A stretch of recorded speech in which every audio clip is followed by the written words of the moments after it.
Downtown Milwaukee at the 3rd Street Market Hall. You love that name so much, you don't even go by it. If you call me Mark, I like my name. I like my name a lot. This is Wilde and Tausch. Wilde and Tausch. It's Wilde and Tausch, isn't it? Presented by Pella Windows and Doors of Wisconsin.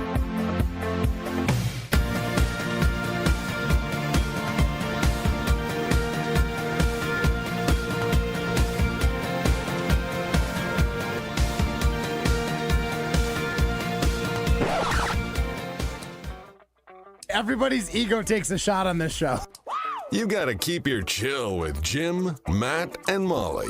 I am savage. So you're not special. Jim, if we want to play this game, we can play this game. And I'm just like, oh my God, this guy's going to swing on Jim. He's a complicated fellow. People like me. I don't think so. This is the Jim, Matt, and Molly Takeover, presented by Coors Light on ESPN Wisconsin and the ESPN Wisconsin app.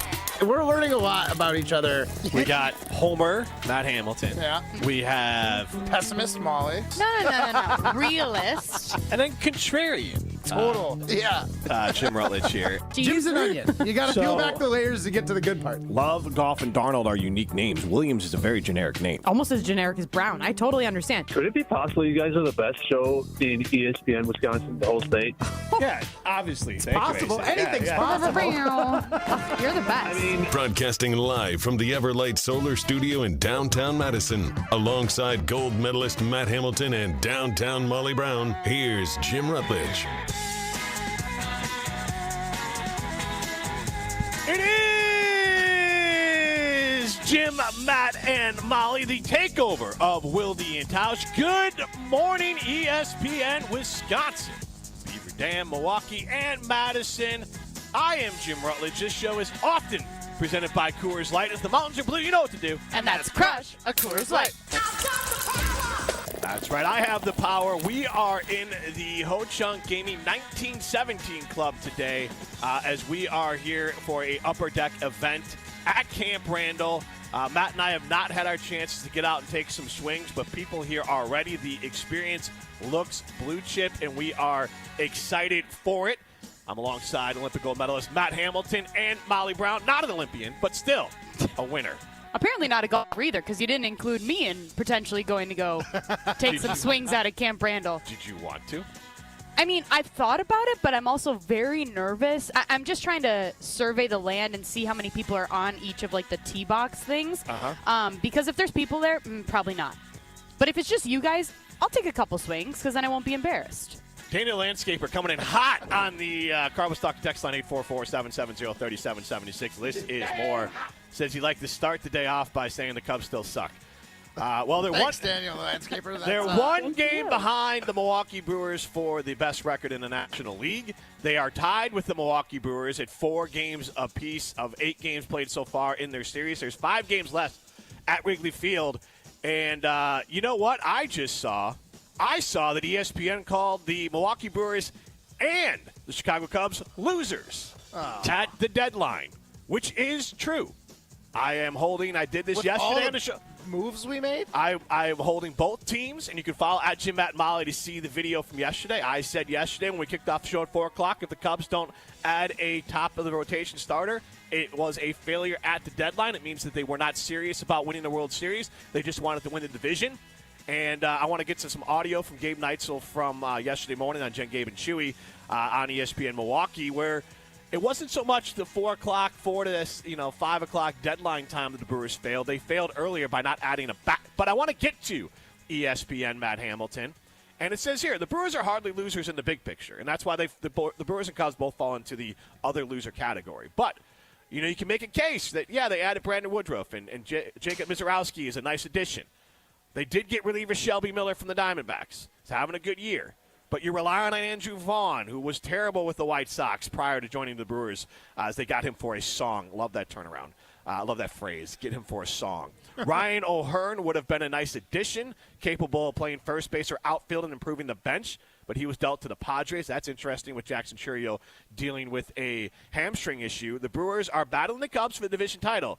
And I think this is true for both these teams. Avoiding the wild card series will be huge because as you look at the Padres, and this is me talking again, the Padres did a lot And the Padres will likely be a wild card team because they're facing off against the Dodgers to win the West. The Padres did a ton. And if you're a Cubs fan or a Brewers fan, you'll be like, oh, my God, if we have to face one of those teams, it's going to look really embarrassing if we lose to those teams that made a bunch of moves at the deadline to get better, specifically San Diego, while we basically stood pat. So neither the Cubs or the Brewers seem that interested in trying to win a World Series. They seem more interested in winning the division and making the playoffs. Both franchises cheap in their own way. The Brewers don't like to trade. They are in the prospect acquisition. They're in the prospect acquisition business. That's all they want to do. They want to acquire prospects. They can't give up prospects because how are they going to backfill when their players get expensive and earn their money? The Brewers don't want to pay the players the money they earned.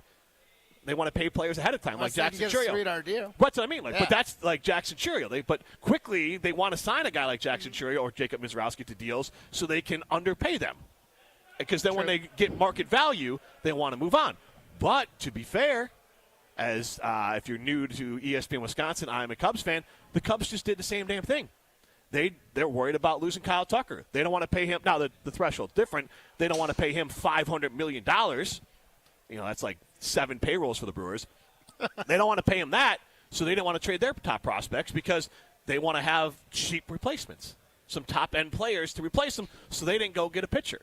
So both organizations, I've just come to the conclusion that apparently nobody in the NL Central cares about winning a World Series. They want to win the Budget Olympics, and they want to win their division, and then say, hey, you know what? We're football. Chicago's a football town. Wisconsin's a football state. We just got to get to September. And then who cares? People will be mad for like 3 days, and then they'll move on to their football team. Is this the first time that you've ever felt like the Cubs want to be in the Budget Olympics? No. I feel like you've never said that about the Cubs. You've only said it about the Brewers before. Well, we've only been doing a show. I've said it about the Cubs. This is the first time they've been a contending team that they've been cheap. Okay. Because before they blew it up after one of the World Series, you can make a case, you blow it up, you trade off your prospects, and then they were trying to rebuild. But now they spent the money on council, but now they're a team that has the ability to compete for a World Series, and they said, you know what?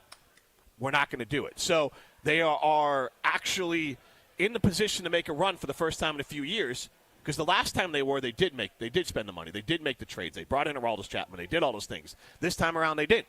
So I got to call it as I see it. I don't want to come on the air and call the Brewers losers or cheap or not serious about winning the World Series without doing the same thing to my team. And I don't think either team is serious about it. Is there potential for, I guess, both of these GMs to think, and I think it maybe applies more to the Cubs because I feel like they do have the money to keep their players around. Could they be looking around the league and think the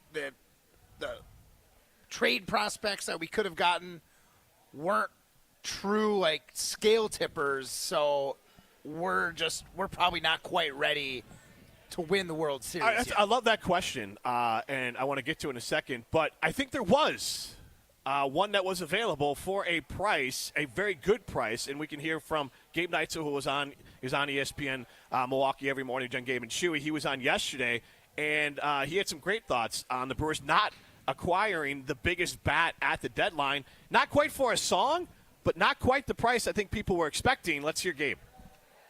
It's a gut punch. Because it wasn't that much. They gave up Tyler Locklear. Not that you know any of these names. He was the Mariners' number 9 prospect. They gave up a right-handed pitcher who was a number 16 prospect and a right-handed pitcher who was their number 17 prospect. They gave up 3 prospects here. The pitching prospects worse than the ones they gave up to get Josh Naylor. I thought that Logan Henderson would potentially be like the center of a package. You could have given up Logan Henderson, who's a top 100 guy, and probably been done with it compared to what the Mariners actually ended up giving up. So that's the tough part for me, is just kind of a gut punch of, they didn't really overpay. Kind of feels like an underpay. And who was that trade? Eugenio Suarez. I've heard people call him Gino. I'm not a fan of that. I don't know. I don't follow the Diamondbacks a lot. If it's his nickname, then I'm not going to choose if it's good or not. Well, I mean, okay, I like ours better. Thanks, Ryan. You were the one that got us to say, hey, Eugenio. Eugenio. Suarez. I was waiting for the Suarez, but okay. All right, so I want to ask this question, our Siding Limited poll question here on the Jim, Matt, and Molly takeover of Wilde and Tausch. Are you confident the Brewers are going to represent the National League in the World Series after the trade deadline. So after the trade deadline, are you confident that the Milwaukee Brewers are going to represent the National League in the World Series? 844-770-3776. That's the Carbos Talking text line. List is more. Well, they didn't get worse, right? Didn't we say that they got marginally better if you're yesterday? Not getting better, you're getting worse. Isn't that the phrase? Then we got better. You did? Marginally. But compared to whom? Like Philadelphia made some pretty compared to not making any moves at all. Okay, I think, are you comparing it to just Matt, the people in the NL Central? Yeah, but Matt, that's not what it means, though. Like, it means the Mets got better, the Phillies got better, San Diego got better, the Dodgers have a real case of all the money they spent, they're going to get better. So by them getting better and you doing nothing or something very much in the margins, you got worse because everyone else jumped you. They got better. It's not like the Brewers are I don't know if that math checks out, but I'm no mathematician. So I'll let you slide on that one. I'm a mathematician. You don't understand addition, and if you add more than some, like let's say someone was 3 spots behind the Brewers and they added 5 wins, then they would be in front of the Brewers if the Brewers even only added 1 more win. You're speaking Chinese to me right now. Brewers are the best team in the MLB right now. True, but that's not what I'm asking. I'm asking, are they going to be the best team in the National League when it's all said and done? I have a hard time, like, wishfully thinking, I think that they have a chance to do it. But realistically, I'm basically asking, is not getting Suarez going to bite the Brewers in the ass? Are they going to be in the playoffs and come up short that's my big with a question. bat? If we had Suarez, were we all of a sudden like, Brewers are real contenders now? Jeff Passan, I believe on this show, said they were 1 bat away from being legitimate World Series contenders. And they are legitimate World Series contenders. So are the Cubs, so are the Mets, so are the Phillies, and so are the Dodgers and the Padres as well. I think if you're a playoff team, you're a legit World Series contender. But the NL Central, they just kind of looked at each other and said, hey, you do nothing, I'll do nothing. We'll just cheap our way to just trying to win the division. And that's what the Cubs and the Brewers did. So they might be able to win the division, which sets them up. But now they're playing a dangerous game. You do not want to be the wild card team in the National League because the Phillies and the Mets and the Padres and the Dodgers and the Cubs are all in the same ballpark as the Milwaukee Brewers as far as a very good baseball team. So I guess back to my original question, was there anyone who was good enough with the Phillies and the Mets making moves and the Padres making moves? Was the addition of Eugenio Suarez enough for us? So, if they were all adding and we added something like Suarez, we were also going to be in that mix, that contender title? I think you could make a very strong case. Okay. It'd be like adding Josh Jacobs to the team last year or McKinney. I mean, it's that field sort tilter. of – yes.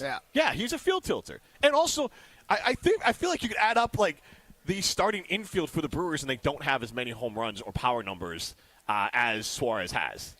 We talked the other day about just infielders. I mean, Rhys Hoskins was our only hope to maybe catch that number. And you might be able to throw a few outfielders in there as well. So and then with the Churio news, you need. The Brewers, I know they've been hot in July, and maybe the numbers will rise. But even with an incredibly hot July, so think about how bad they were before this. In an incredibly hot July, I think they were top 10 in slugging percentage. They're 24th in Major League Baseball. And slugging's not just home runs. That is total bases divided by at-bats. So that means, and triples to me, that's not a power number. Singles, obviously, are not a power number. It's doubles and home runs. Those are power numbers. The Brewers are lacking in that. Suarez would have given you both. And so I'm not saying the Brewers can't get to the World Series. I'm not saying they won't win the World Series, but they would have tilted their chances incredibly in their favor to really go for it. And as Gabe Neitzel pointed out, it wasn't that much. It wasn't that much. And we had, and I know, hope this doesn't trigger people here, but we had Dave Kaplan on from Cap and J Hood on ESPN Chicago, and he had something about both teams, and both teams didn't follow his advice. But let's hear from Cap because we had him on earlier this week on Jim, Matt, and Molly. Okay, but here's what I'd say to you. That Brewers team's good enough to win a World Series. They are. When you can throw Mizorowski and Freddie Peralta and Jose Quintana, you can. I'm not saying they will. They can. The Chicago Cubs also are good enough when you can roll out there Kyle Tucker and Pete Armstrong and Michael Busch and all of these dudes, Nico Horner. They have enough to do it if they go out and address their bullpen and maybe a high-end starter in their rotation. They can. If Mark Atanasio, who I've never met in my life, doesn't look at this team and go, if not now, when, and push the chips in, then he does not care about winning. That's just a fact. I mean, you can do it, Matt. I did it to my team. You can say my team cared more about the future economics of their team. Well, I'm talking about the Cubs right now, than they cared about winning a World Series. That's what I'm calling my team out. You can say my team either got bamboozled out of a very affordable trade for Suarez, didn't participate in that trade, or chickened out because they still never want to give up prospects because prospects are the lifeblood of an organization that never wants to pay anyone fair market value. You're right, but isn't Suarez only good for the rest of the season anyway? And then you would have had to pay This him? is your season. The World Series happens in this season. I know that, but like you said about prospects, they're the lifeblood. If you get rid of a good prospect, that could be a player for time for the Brewers. What do you want as a fan? Do you want prospects or do you want a World Series? Just think back to when you heard Jeff Passan on Wilde and Tausch just a couple weeks ago. Like Jim said, when he said the Milwaukee Brewers are just one bat away from being a World Series contender. That made you feel excitement. That made you feel happy. That made you feel like, oh, my God, my team is finally so close. And now you're trying to, say, well, he was just going to be a one-time thing. He was only going to be here for a couple months. You only need a couple months. CC Sabathia was the greatest loaner in all of baseball history. Teams that win the World Series often acquire a loaner to get over the top. Matt, it goes back to that question, Molly. Do you sell your soul for one season and then have 5 seasons? I've said that about the Packers. Yes, as a Packers fan, give me a Super Bowl and they can suck for the next 5 years. Stop being a coward. I'm giving you an out. I'm calling out my own team for not giving a crap about winning the World Series. Well, that's on you being a bad fan, Jim, not me. Unbelievable. That's good with his team saving money. He thinks it goes into his pocket. I still have this chip in my pocket where if they don't do well, say they end up losing the first series that they play in the playoffs, I can just be like, oh, well, they're just cheap. They can't afford to compete with the Padres or the Dodgers or the Phillies. So here's the thing. You're literally guarding your heart when it comes to being 100%. That is all it is. I've learned. Here's what it is. He has no expectations for the Brewers. You know that thing of what you want. Like yesterday when Evan Cohen was burying you and I because he has expectations for us and he holds us to a standard and he does not have any standards for Matt Hamilton. Exactly. That's Matt Hamilton. It was awesome. He was like, Matt, I'm not including you in this. I'm like, thank you. I don't expect anything of you, Matt. Thank you. I don't expect anything of me either. But that's Matt Hamilton with the Brewers. He has no expectations. He expects nothing of them. He has no respect for them. He just wants them to, and this is what Mark Attanasio wanted. He was quoted saying this. You just want a good time till football season starts. When that foot hits that ball at the start of the NFL season, you've checked out emotionally, which is most baseball fans, I think in general, especially in the state of Wisconsin. I've only got so much love to give. You know what I mean? Right. I can't focus on all these different teams in Wisconsin all the time. If the Packers did the same damn thing, you'd be upset. Matt, you do know that you're not an owner of the Brewers. I know you're an owner of the Green Bay Packers, but you're not an owner of the Brewers. So your pockets are not getting lined from either team, just so you know. Just to make you aware. I'm not sure if you knew that. He wants to get invited back to throw out a first pitch. Yeah, that's also true. I can't say anything inflammatory on the radio in case win they a gold want to. medal, okay? That's a good point. That's the best way that I found to get to throw first pitches. Yeah. And then we'll tag along. Yeah, perfect. Molly can catch. I'll cheer you on. 414 chimes in twice. Strofe is a clown. Okay. Thank you. I'll allow it. No idea. Allow it. Irrelevant. This is Jim, Matt, and Molly, the takeover of Wilde and Tausch on ESPN Wisconsin. All day, every day. The Carbless Talk and Text line is open for you. First off, there is not one team that's on the fringe that scares me. 800-990-3776. The Carbless Talk and Text line. This is more. Your state, your teams, your ESPN. The ESPN Wisconsin app. Customizable just for you. Find the ESPN Wisconsin app in the Apple or Android app stores today. Mark Tauscher here, and these days I am sleeping better than ever. I am so thankful I met with the great team at Advent to help solve my sleeping problems. The Advent team is so great to work with, and their consultations are very informative. The Advent team listened to my struggles, and rather than forcing a surgery, they helped me find the best solution for a better night's sleep. My family and I are so thankful the solutions from Advent worked. To see how they can help you with snoring, sleep apnea, and nasal breathing problems, go to adventknows.com, because Advent knows when you breathe well, you live better. An ESPN Radio Extra Point. with Evan Cohen, Chris Canty, and Michelle Smallman. What am I missing? The Pittsburgh Steelers prioritized Justin Fields this offseason in free agency. They didn't get him. Your fallback plan was Aaron Rodgers. This was the leftovers of the rest of the league. There was a one-team market for Aaron Rodgers' services this offseason, and it happens to be the most quarterback-thirsty team in the league, which is the Pittsburgh Steelers. Why am I to believe that you're going to be a championship contender? Tom Brady aside, I don't think we've had any quarterback in his age 42 season start and win a playoff game. So why am I supposed to believe that Aaron Rodgers is going to all of a sudden transform and have that translate to the Pittsburgh Steelers doing something that they haven't done since the 2016 season, which is win a playoff game?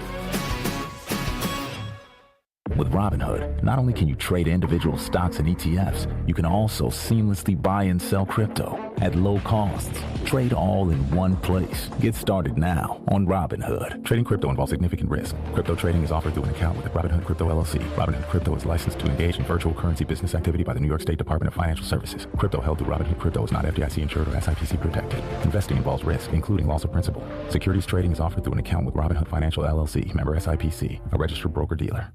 Hey, Joe Fortenbaugh here. Whether you're locking in your home run picks or riding with your favorite golfers this summer, ESPN Bet is your sports book for all the action. Go from checking stats on your favorite teams and players to placing bets in just a few taps. Plus, new customers can get $100 in bonus bets when you make your first $10 wager. Download the ESPN Bet app and sign up with the promo code JOEQ to get started today. Must be 21 plus. Gambling problem? Call 1-800-GAMBLER. Terms and conditions apply. See app for details. Offer not available in New York. Stay up to date on the Green and Gold all off season. The Green and Gold Fix podcast is brought to you by Potawatomi Casino Hotel. Luxury stay, elite play, unwind in sophisticated comfort. Win big, dine, and experience the events in Milwaukee. Siding Unlimited is your local family-owned and operated resource for remodeling your home. We specialize in replacing windows, siding, roofing, doors, and decks. I say specialize because that is who we send to your home. Our team is built around the experts in all fields. Hi, I'm Eric Brown, owner of Siding Unlimited. Looking for new windows, siding, roofing, and doors? Visit the 5-time Pella Platinum Premier National Window Contractor of the Year winner at sidingunlimited.com or stop by our beautiful showroom in Waukesha.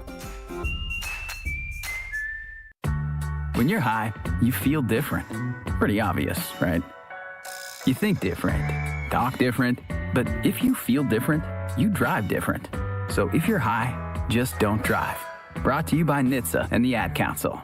Hey, it's Brian Balaga. Find the Homer Hour on the ESPN Wisconsin app today. Your state, your teams, your ESPN. The brand new ESPN Wisconsin app. Find the ESPN Wisconsin app in the Apple or Android app stores today.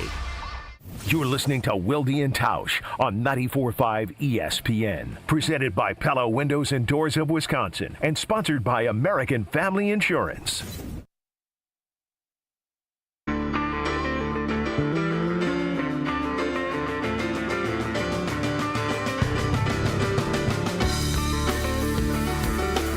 It is a Fish Friday on Jim, Matt, and Molly. Takeover of Wilde and Tausch across ESPN Wisconsin. You can see us in the ESPN Madison YouTube stream. If you are, you can see the amazing Ho Chunk Gaming 1917 club that we are in, courtesy of Upper Deck, as they have a golf outing going on here where you can hit the balls onto Camp Randall Field, Perry Alvarez Field at Camp Randall. You hit it from the upper deck, as it says, and it's kind of like a Top Golf sort of thing. Yeah, so it's a they've good got time. lights and greens that are I don't know if the lights just like blink naturally or if they actually have some sort of like RFID chip sensor in the ball that when it goes in, they're like, hey, good job. So did you see that there was a picker out there? Yeah. Like a person in the picker thingy? Yeah.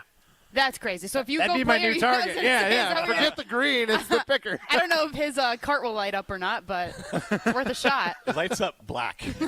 Yeah. Because that's all he'll see after you hit him. Molly Brown, Matt Hamilton with you. We have Jason Wilder coming up next segment here. We did ask our first Siding Unlimited poll question. You can chime in on the Carbless Talk and text line 844-770-3776. This is more. Are you confident the Brewers will make the World Series after their inaction at the MLB trade deadline? 85% of you say no. That's a strong tilt in this poll. Daniel the Landscaper chimes in. It's Wisconsin sports to a T. They do just enough to stay relevant and keep flowing. That's it. The owners don't care about champions, period. We also have 414 chiming in. Suarez is a risky rental. This is Andy from Milwaukee. Suarez is a risky rental. He's streaky, currently batting .215 since the break with 2 good games against the bad Cards. Thank God I'm not Ron Burgundy there. Yeah. I mean, come on now. And he just had his hand x-rayed after getting hit in the hand a couple days ago. You need a rental to be basically a lock for a small money team to justify the risk. He ain't it. And he's got more on there. I'm going to go back to what Gabe Neitzel said because he's far more in tune on baseball. I get that the cost was not prohibitive. He basically said maybe I forgot the pitcher we brought up yesterday, but like Logan Henderson or Yoho or a Gosser type pitching prospect. Henderson in the top 100. So if you give up Henderson, but as I list off 2 other guys who are ranked close to him in the farm system, let alone Chad Patrick, and you got Quinn Priester, and you have all these other pitchers, like you're loaded up on pitching. So that is a position of strength where you could give up a prospect that, yes, Logan Henderson might turn out to be good, but, and I understand a Suarez type player is a like a risk because it is a rental, but Suarez I always go back to the baseball card. Like we all smart baseball fans understand that Vaughn is going to fall back down to earth. And what happens when he does? Don't tell Matt that. And I said smart baseball fans, so Matt is automatically excluded. Oh, man. Contrarian and pessimist over here. I'm just surrounded by I haven't said anything. Negativity. I'm just going, like, said anything. baseball at the end of the season to play to the back of your card.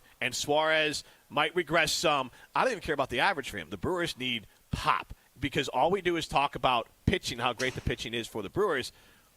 So we face the Dodgers, and our pitching is going to be great to shut down an amazing lineup. The Dodgers pitching has to be mid to shut down this Brewers lineup. Like that's the trade-off that nobody seems to understand. And so I'm going off of Gabe Neitzel's point from Jen Gabe and Chewy the other day. Maybe we'll play the audio after we talk to Wilde. We'll get back to it. But basically the point was Suarez was not that expensive. And so for the cost of acquiring him, it would not have mortgaged the future, and it would have set the Brewers up with a realistic case to be the number 1 contender to win the whole damn thing. Now they are in contention in the National League to maybe go to the World Series. If they acquired Suarez, they might have been the premier team to go win the whole thing. Okay, so you've talked about all the other moves that all the other teams in the National League have put together, especially like the Padres. We looked at their stuff yesterday with all the moves that they made in one day. It was crazy. Which of these teams do you think, after the trade deadline, is going to be the one to represent the National League based on what we're comparing them to the Brewers? I'm still going Dodgers. And honestly, in my heart of hearts, if we got Suarez and you asked me that same question, I still think it's the Dodgers. Yeah, but again, that's loser talk, no offense. Because but like the Dodgers are so good, and they spend so much money on premier players. Adding one guy. Okay, so if not now, then when? Because they do it every year, Matt. You are the best team in baseball. Yeah. All I hear is snack face Jesse Nelson telling me all the time about how the Brewers are the best team in baseball. But you don't believe in them.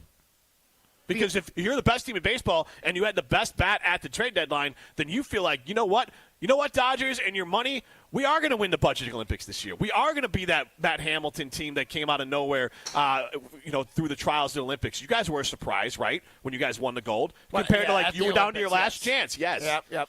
So that team was an underdog. And look at us. We didn't make any moves at the trade deadline of the Olympics. And you didn't make any moves. But also, we talked about this, Matt, and we got to get the break. But you do the trade deadline thing.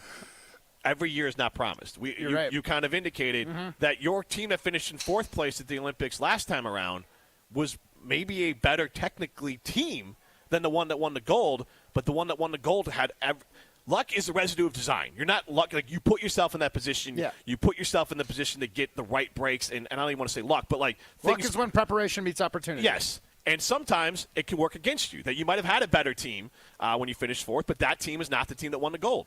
That's true. And so the Brewers might not be as good as the Dodgers, but they would have given themselves a better opportunity to go win the World Series if they had gotten Suarez. We'll talk to Jason Wilde about the Green Bay Packers next. This is Jim, Matt, and Molly, the Takeover, Wilde and Tausch. Wilde and Tausch continues next on 94.5 ESPN, presented by Pella Windows and Doors of Wisconsin, and sponsored by American Family Insurance.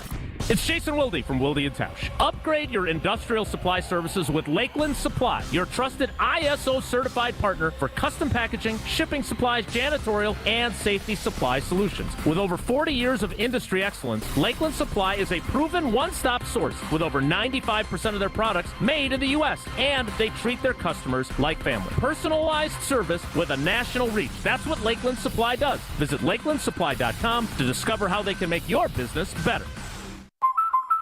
Hi, Drew and Jonathan Scott here. American Family Insurance can help protect your dream home for whatever comes next. You can live in your own oasis or your own clubhouse. Whatever you choose, get the right coverage. Save up to 23% by bundling home and auto. Life's better when you're under American Family's roof. Insure carefully, dream fearlessly. Get a quote and find an agent at amfam.com. Visit amfam.com to learn how discounts may apply to you. Products not available in every state. American Family Mutual Insurance Company, SI and its operating companies. 6000 American Parkway, Madison, Wisconsin. Milwaukee baseball was born in the Emerald City, but any ties to the Pacific Northwest were cut loose decades ago. Pella has an interesting history as well. Born in Pella, Iowa, but their century-long history of crafting quality windows and doors there continues to this day. Designed with innovation and rigorously tested for quality and performance, get long-term energy savings and durability that lasts for years at Pella Windows and Doors of Wisconsin. Order by August 31st and get 0% interest for up to 5 years. Visit PellaWI.com today. Enjoy amazing live music going on now during the Wisconsin State Fair at the Bud Pavilion. Wisconsin's best local cover bands will perform starting each day at 11 a.m. 33 live shows over 11 days. Make plans to take in live music during the State Fair inside the Bud Pavilion. Experience, knowledge, and results. That's what really matters when you need help after a serious truck accident. You'll need a lawyer experienced in fighting and winning for people just like you.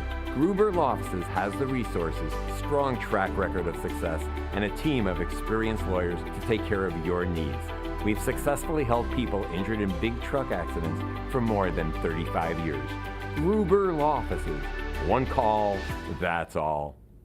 College students, are you looking to make your campus living more comfortable, functional, and fashionable this year? Let IKEA help. From innovative storage solutions and furniture to maximize your space, to fashionable bedding and accessories to make it uniquely yours, IKEA is helping make college living truly inspired by you. And now, qualified college students can save even more with 15% off their IKEA purchase when they sign up for IKEA Family for free. Visit IKEA Oak Creek, IKEA Schaumburg, or check out the Ready for College section on IKEA.com/US to learn more. With a dedicated Milwaukee team, Fifth Third Bank knows what success looks like. For 15 years, we've been serving businesses, organizations, and individuals in the area with a long-standing commitment to the healthcare and not-for-profit sectors. Whether it's expansion to commercial payments, Fifth Third offers a full suite of financial services and solutions to navigate your organization's complex needs. Experience the difference with Fifth Third Bank. National Association. Custom solutions built around your goals. Member FDIC. Wow, a bomb by Yelich. Join the crew for an electric matchup when the Brewers host the Mets August 8th through the 10th. The weekend starts with a celebration at Cerveceros Night on Friday the 8th, featuring makers markets, music, and more. Then don't miss an all-new Christian Yelich bobblehead giveaway on Saturday the 9th, courtesy of American Family Insurance. Close out the series with Sunday matinee baseball and a limited edition Jacob Mizorowski t-shirt giveaway. Grab your tickets at Brewers.com. If only life had a remote control, you could pause or rewind. Well, life doesn't always give you time to change the outcome, but prediabetes does. Take the 1-minute risk test today at doihaveprediabetes.org. Brought to you by the Ad Council and its prediabetes awareness partners. This is Wilde and Tausch on 94.5 ESPN, sponsored by American Family Insurance. Insure carefully, dream fearlessly. Get a quote and find an agent at amfam.com. About, hey.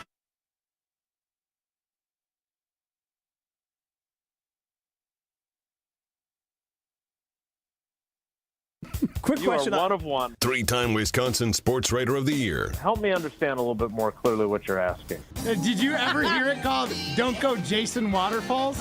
Is this Matt Hamilton? I say that so helplessly, but I feel like it. Desperate sound in your voice. Yeah. I am. Jason Wilde. He's on Jim, Matt, and Molly's Takeover of Wilde and Tausch. What's up with that? What's up with that?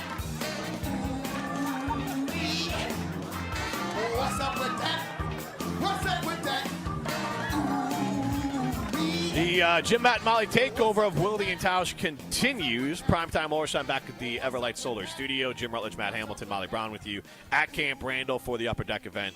And we have a tight window with the great Jason Wilde. So I want to get into the questions we had for Jason as quick as possible because his day job is covering the Green Bay Packers, and Matt LaFleur is speaking in a little bit here. Evan Cohen said earlier today that there might not be a quarterback in the NFL who has a wider range of outcomes of maybe Jordan Love. At the end of this year, he's either going to probably be defined as a slightly above average quarterback in the league or could be all the way up to elite and somewhere in there.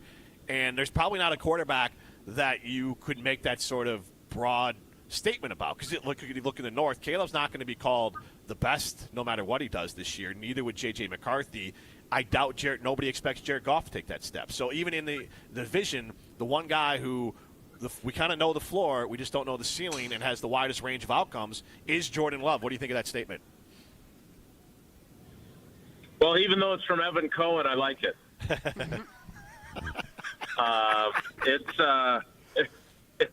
No, he's right. And I couldn't agree with him more because I cover the team every day. And by the way, my tight window is because LaFleur is at 9:50. It's not because I want to get rid of you three. No, we mentioned that you had to talk to LaFleur, yeah. So I don't know what love is. Apparently only Foreigner. I want you to show me. Yeah, I want him to show me what love is, right? I mean, I think it's the perfect, all kidding aside, if you're into 80s hair bands, Foreigner sings it pretty well there because I think he's good. I agree that his floor is that he's good. But what is good? Geno Smith has been good at times in his career, right? Baker Mayfield is we have to probably give him credit for being better than good, but we probably downgrade him because he hasn't been as good as a number one overall pick should be, right? So I'm very curious to see what this season looks like for Jordan. He's looked better than just good so far in camp, but I still think the jury is very much still out, and luckily for us, Jesse's not on that jury. Jason, we actually made a comparison earlier this week, Wednesday actually, that Jordan Love statistically is very similar to a Baker Mayfield. And then we ended up asking, is that okay to our fans? And surprisingly, it was fairly split, slightly skewed no, but 51-49. And this was before. I mean, this is not even including the breakout year for Baker. Just on average, Baker's about 64% completion percentage, 28 touchdowns, 8 picks, 8 to 12 picks, and 3,800 yards. Do you think that's a fair assessment that we came to? Yeah, I'll be honest. I saw that poll. I voted in it, and I struggled with it. And I saw that after I voted, it was 51-49 then, so it didn't change much thereafter. Yeah, I mean, I think, I keep using this line, and maybe it's just because I rarely come up with really good one-liners, but I really like this one. He is right now a quarterback you can win with. He is not a quarterback that you consistently win because of him.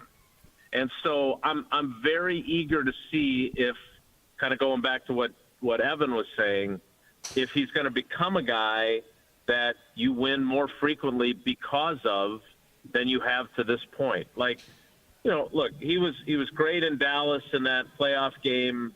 There's some other games where he's been really, really good. But, again, I don't think that he's – how many games did the Packers win during the Rodgers era that they won because of Rodgers? I don't know enough about the Tampa Bay Buccaneers' success or failure to be able to speak intelligently as to whether or not they win a lot of their games because of Baker Mayfield. The one quarterback you don't want is the one that you win in spite of him, right? That your defense is so good or whatever else it might be that you're able to win even though your quarterback isn't very good. I don't think he's that guy, but I definitely think he's got a ways to go before we're talking about him as being the reason the Packers win frequently. How'd you vote in that poll, by the way? I voted yes, that would be okay, because I do think they can win a Super Bowl if he plays at that level. Jason, we kind of had the conversation last week on our show of whether or not Matt LaFleur's seat is hot. And that's not what I'm asking you about, but that kind of conversation came up because of You agreed that it was not, right?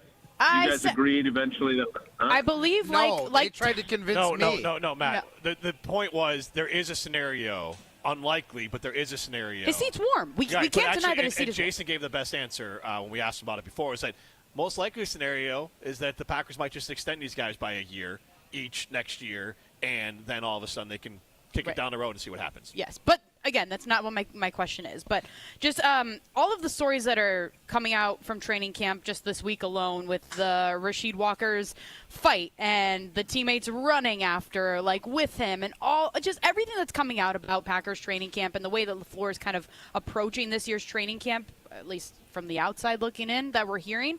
Do you think that Matt LaFleur struggles to keep his players in check? Should we be questioning his leadership? No. So here's the problem. They have decided, and it is a top-down decision. It is Goody, it is LaFleur, it is the other coaches. They believe that this team was not physical enough, which is a euphemism for they were soft. They got their asses kicked by the Eagles, at least offensively, right? Their defense was way more physical than the Packers' offense was. And I think there were games where their defense wasn't physical enough either. And so they have basically said, look, we need to be more physical if we're going to get, Goody's line was, we want to be a certain kind of team that can go deep in the playoffs, and we believe being more physical is the key to that. And so they're doing something that, quite frankly, is a little bit out of, I think, LaFleur's comfort zone. Because LaFleur wants teams that are smart, not necessarily ones that are, he's not the one up there like Dan Campbell talking about biting kneecaps, right? When I think of physical teams, I think of the Eagles. I think of the Lions for sure. I think of the Baltimore Ravens. That's their brand, right? The Packers have never had that brand. I mean, they had great defenses. They had a great defense when they won the Super Bowl in '96. They had a great defense in '09 when Woodson won Defensive Player of the Year. They had a great defense in '10. But they've never been viewed as this physical outfit. And so what they're basically trying to do is force kind of a metamorphosis. And I think when you try to be different than what you have historically been, there are times where guys are going to go over the line and not do it the right way.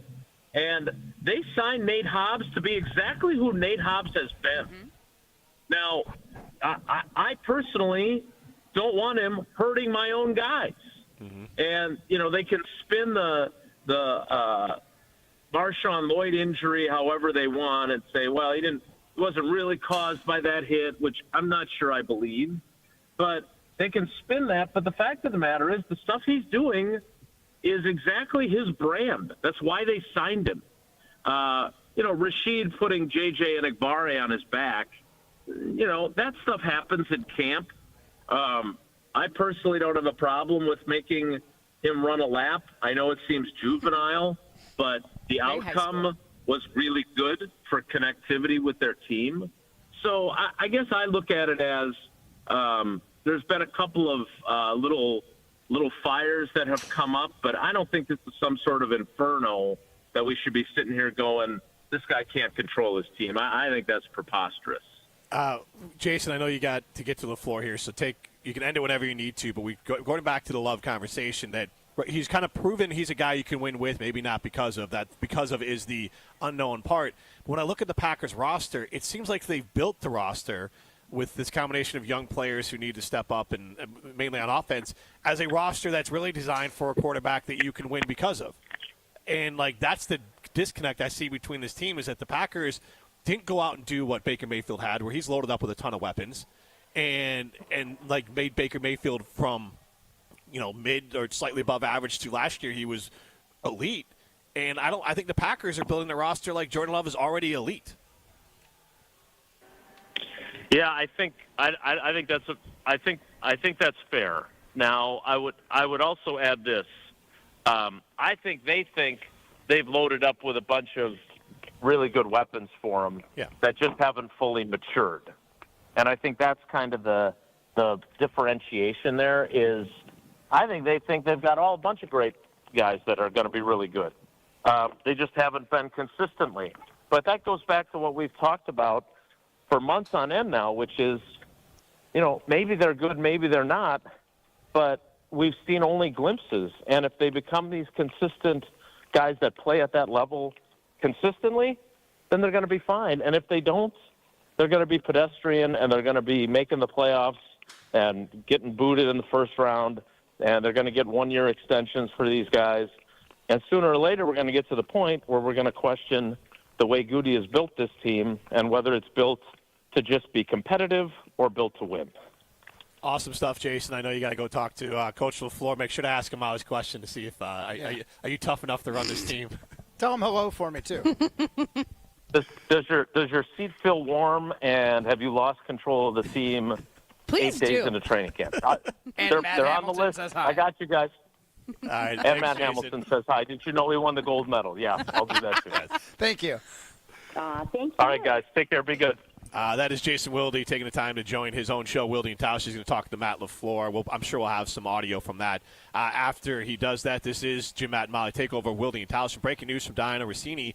The Micah Parsons-Cowboy relationship has deteriorated to the point where the star pass rusher is considering drastic measures, which could include a trade request or even a declaration that he is severing his relationship with the team, per multiple league sources familiar with the situation. Time that with Terry McLaurin wanting to trade out of Washington. And, Packers are about to get some really great players. If Goody didn't think that the Packers were Super Bowl ready already, Parsons or McLaurin could be a heck of an addition to the team. We'll talk about that on the other side. This is Jim, Matt, and Molly Takeover, Wilde and Tausch. This is Wilde and Tausch. This is Wilde and Tausch on 94.5 ESPN, presented by Pella Windows and Doors of Wisconsin, and sponsored by American Family Insurance. All day, every day, the Carbless talk and text line is open for you. First off, there is not one team that's on the fringe that scares me. 800-990-3776. The Carbless talk and text line. This is more. Don't you wish your life came with a warning app? That dog does not want to be petted. Well, life doesn't always give you time to change the outcome, but prediabetes does. Take the 1-minute test today at doihaveprediabetes.org. Brought to you by the Ad Council and its Prediabetes Awareness Partners.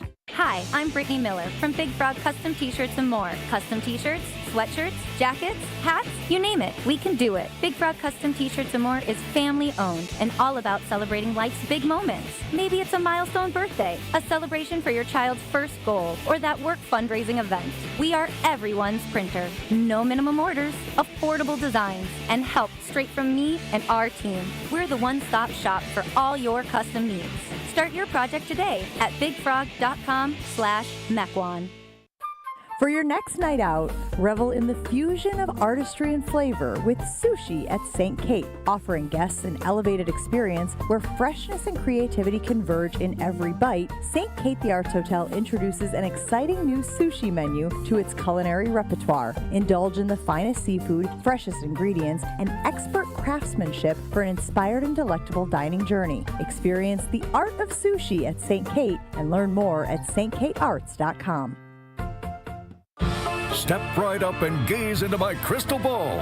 I see flashing lights, spinning reels, and a big win. This August, you have a ticket to a cash carnival at Potawatomi. Play with your rewards card and earn entries to win your share of $300,000 in cash and prizes. Prize drawings every Thursday through August 28th. Your fortune awaits only at Potawatomi Casino Hotel, Milwaukee. More info online. Must be 21 and a rewards member to play. It's a home run. done. But wait, is your roof ready for the big league storms? If your roof has more holes than a catcher's mitt, it's time to bring in the pros.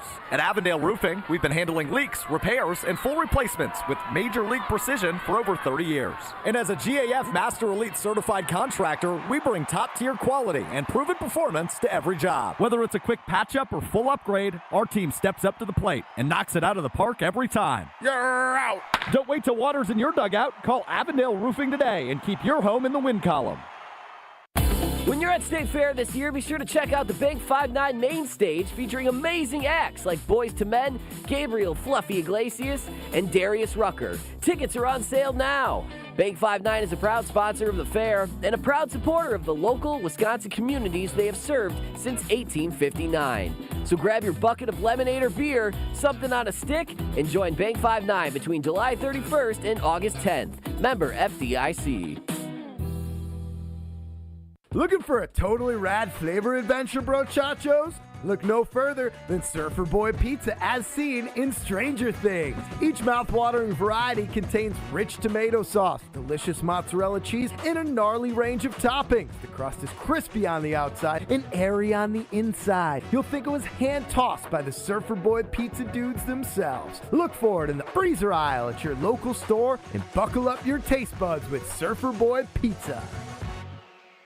You're listening to Wilde and Tausch on 94.5 ESPN. Presented by Pella Windows and Doors of Wisconsin. Call Gina Della from Pella at 855-PELLA-WI or visit online at PellaWI.com/radio.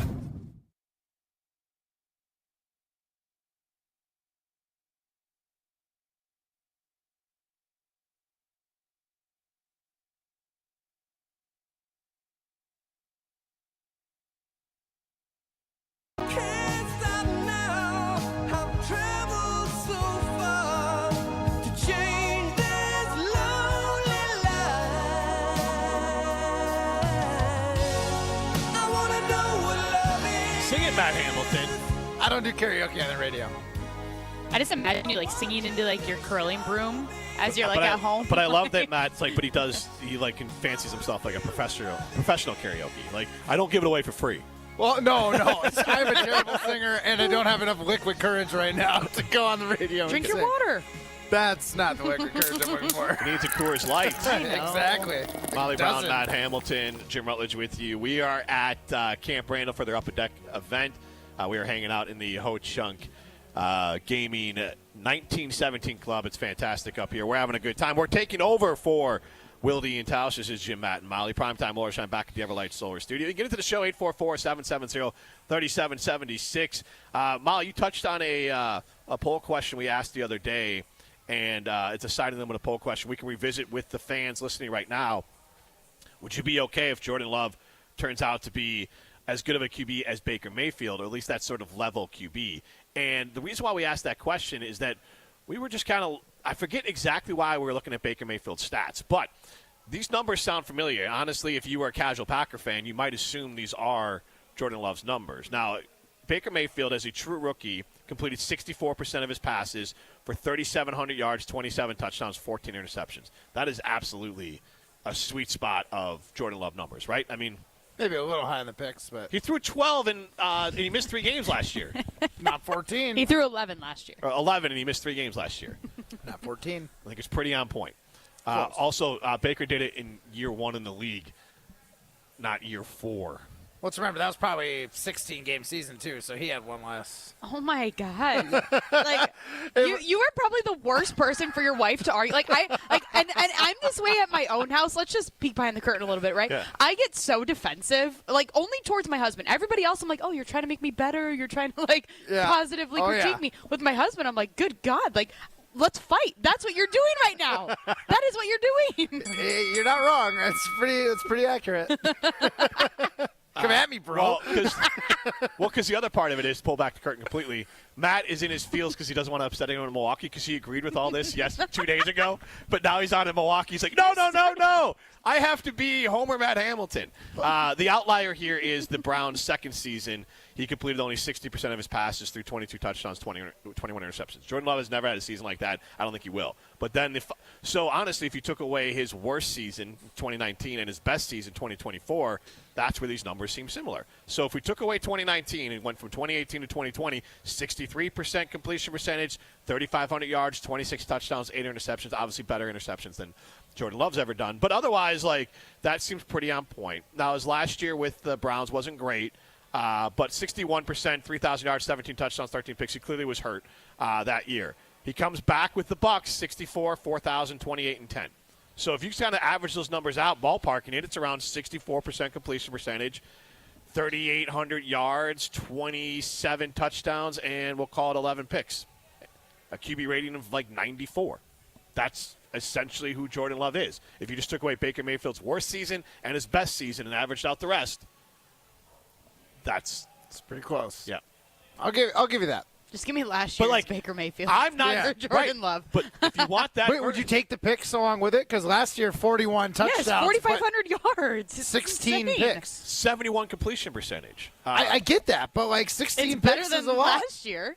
Yeah, no, 100%. I have no problem with a gunslinger who is going to put up 41 touchdowns, 4,500 yards, and is going to throw more interceptions than your average NFL quarterback. I would be. I don't have. Okay I don't have Love's numbers. I still think it's a better touchdown to interception ratio than what Love had with 41 and 16. Because 41 touchdowns is a lot of touchdowns. Or it's probably very similar. 25 and 11. For Jordan Love, yeah. Very similar. Yeah. So when you look at that side of it, I do see that. I think and I'm not saying it as a negative. I think the Browns now, again, the Browns are a bad organization and moving on from him. There's a lot of different things, and maybe he needed to mature. So we're taking away the abstract of Baker maybe needed to grow up a little bit, but Baker also had to start day one and being put in that position as a 20-something-year-old being the face of a franchise. And we all can agree on some level the varying effectiveness of it we can talk about more, but having been able to sit, be able to learn how to be a professional, be able to learn the offense, be able to learn your footwork, be able to relearn some things in the NFL was a benefit to Aaron Rodgers and to Jordan Love.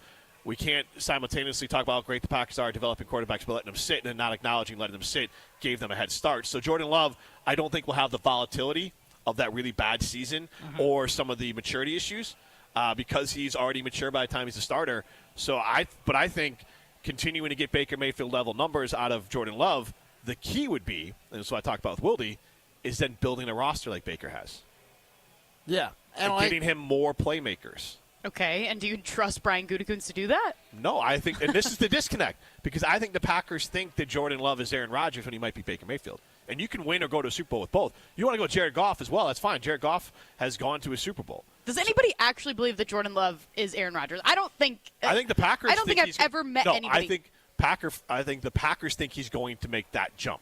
Do you think Goody thinks that as well? Or do you think that Goody thinks that he might be a plus-side quarterback who you can win with, but they're trying to build the team around a Ravens-Eagles style build? Because they've done more for Jordan Love in his first couple years as a starter versus what they ever did for Rodgers, it feels like. Feels like they're babying actually him. drafting the wide receiver part. But Brian Gutekunst also has to protect the pick of Jordan Love because he blew up the entire organization because he picked him. So he has to do everything within his power to make him succeed.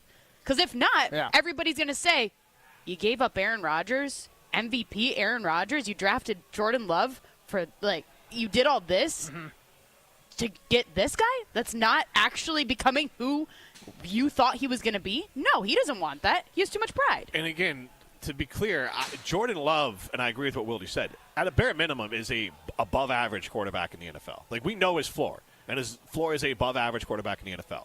But if Jordan Love, and again, forget the names of Baker or Jared Goff, whatever, if he spends his career as somewhere between the 12th and 9th best quarterback in the NFL, are you going to be happy with that as a Packer fan? And let's say it's Jared Goff. You get to obviously without the trade, you get to an NFC Championship game, you get to a Super Bowl, you don't win anything, you're perennially right there on the fringe of elite, but not quite there. That level of career, I think his play style plays more to Baker Mayfield, but if that's Jordan Love's I think that's fine, and that's not a rip on Jordan Love. No. But again, I've said this before. I think Green Bay has evolved more into a lot of these fans take more pride in being QB town and MVP town than it is title town because they have, I believe, probably. Well, that's what we've had to hang our hat on the last couple of years. It's not necessarily that we want to be that. That's your identity. That was what we were able. That was our cop out. That was me saying, well, the Brewers don't spend as much money, so I'm okay with them making the playoffs and not succeeding in the playoffs. Same kind of thing with the Packers. Like, well, we had the best quarterback in football. We just got a couple bad breaks. You're and so you hang your hat on your it. bragging rights. Yeah, we've talked about exactly. this before. I don't care if how many MVPs any of my favorite players win. That doesn't do anything for me. I'm not getting an MVP t-shirt. Because I'm going to be honest, if I won if Caleb Williams wins the MVP, you're going to be stoked. Only to give Matt crap. If he wins MVP and they don't win the Super Bowl, what do I care? I'm not going to have an MVP. I'm not going to have an MVP t-shirt. Yeah, I disagree. I think you would. I don't look. I think you would because Chicago has never Chicago's never had a great quarterback. I don't have a Derrick Rose MVP T-shirt. I don't have any Jordan MVP stuff. I don't care about those sorts of things. I haven't rooted for losers my entire life. I don't have any MVP stuff from the Cubs. I care about the Cubs winning the World Series. I care about my team. I'm not saying that I'm or bust. Like I enjoyed other seasons, but I'm saying for individual success, I really don't care about it unless I'm trying to talk crap to my friends. Right. But I'm not hanging my hat on it. I'm not buying my kids anything. I'm not hanging a banner for an MVP. I'm not saying I want Caleb Williams to win an MVP, but right now I'm saying I want Caleb Williams to win an MVP just so I can prove you wrong because I guarantee that you would be stoked and it would come up in every single conversation with you. I don't think there's a lot of Ravens fans or even Bills fans that have Lamar Jackson 2-time MVP shirts or Josh Allen 2024 MVP. I'm the biggest Jordan stan in the world, and you could pay me $1,000, and I couldn't tell you how many MVPs he's won. I really don't know because he's got so many. But he's also won how many championships too, so you can hang your hat on that. But like if it's Caleb Williams, he doesn't win a championship, you're going to be excited when he wins an MVP. Here's how I put it: if he goes from Matt, tell me I'm right. Get on my side. From the longest time I've been with Jim, I promise you, he is definitely only championship title seeking. He is going to think that's a neat little feather to put in his cap, but he's not going to buy that. I can use that for being excited, kind of like Matt did, of like, oh, well, we're always in contention. I can use that to be excited about the future of the Bears, but I'm not going to be like, man, that MVP season for Caleb was my favorite. This unfortunately tracks for Jim. Ryan? Unfortunately. I know I'm right. I wish you were right. I want you to be right so I can call him a hypocrite. I think I got to agree with Jim. I think it's more about the fact that you guys are full of crap. He's going to throw this in our face. Stop. Crap. He will throw this in our face, and I can't wait. Well, he's hedging. He's hedging right now. I don't want Caleb Williams to win an MVP, okay? I don't. Good. Me neither, Molly. Whatever. I'm over it. You know what I want? I want Caleb Williams. To be on my side. If they're looking right now, I feel like there was a Cubs player that won an MVP during that good run, but I don't know. But you don't have the same passion for the Cubs as you do the Chicago Bears. Schwarber? You love the Bears more, and you want more success for the Bears versus what you want for the Cubs, I believe. But not for the player. But all you talk about is Caleb Williams and the success that he's going to have. Because it leads to a Super Bowl. It could be Mitch Trubisky. I don't care who the quarterback is. Honestly, I would. Rex Grossman. Right. Rex Grossman got the quarterback. Rex Grossman and Jim McMahon have been the Super Bowl quarterbacks for my team. Neither one of them, and I love Jim McMahon, neither one of them are good. Okay. So I want the Super Bowl. Now, I think for Caleb that the Packers had in QB Town, and this is the part where it matters, is that because you had Aaron Rodgers, you always had bites at the apple. Mm-hmm. The Bears have had elite defenses which are not consistent. Turnovers are not guaranteed year over year. All those things they're not guaranteed over year. Well, I've been telling it to you guys. All right, this is Jim Matt Molly presented by Coors Light. Don't go anywhere. Another hour of Wilde and Tausch, presented by Pella Windows and Doors of Wisconsin, is coming up next on ESPN Wisconsin and the ESPN Wisconsin app. The UW Credit Union member Mark Tauscher here. People ask me, old T, why did you join UW Credit Union? Well, is it to keep your banking local? Is it the member first service? Great perks like early payday? Absolutely. But honestly, between us, it's Bucky. I can't say no to that face. If you love Wisconsin like I do, you just can't pay with anything else. Fandom makes us do crazy things, but this just makes sense. Become a UW Credit Union member and get your Bucky card like me. Federally insured by NCUA. Terms and conditions apply. Milwaukee baseball was born in the Emerald City, but any ties to the Pacific Northwest were cut loose decades ago. Pella has an interesting history as well. Born in Pella, Iowa, but their century-long history of crafting quality windows and doors there continues to this day. Designed with innovation and rigorously tested for quality and performance, get long-term energy savings and durability that lasts for years at Pella Windows and Doors of Wisconsin. Order by August 31st and get 0% interest for up to 5 years. Visit PellaWI.com today.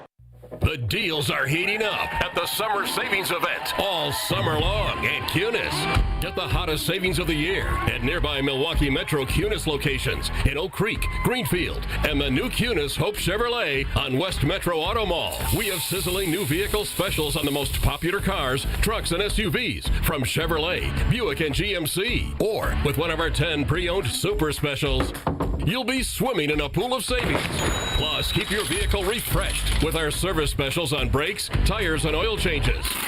I'm Brian Bohm, General Manager of Cunis of Oak Creek. And I'm Bill Eater, General Manager of Cunis of Greenfield. We would like to invite you to take advantage of these great monthly specials. And remember that your vehicle will be covered by our exclusive No Fear Lifetime Powertrain Warranty, included with new and qualified pre-owned purchases. Call or stop in today for your VIP appointment.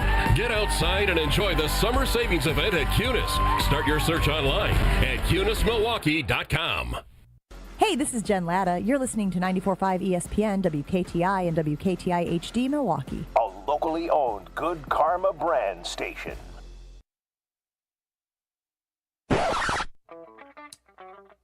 Everybody's ego takes a shot on this show. You gotta keep your chill with Jim, Matt, and Molly.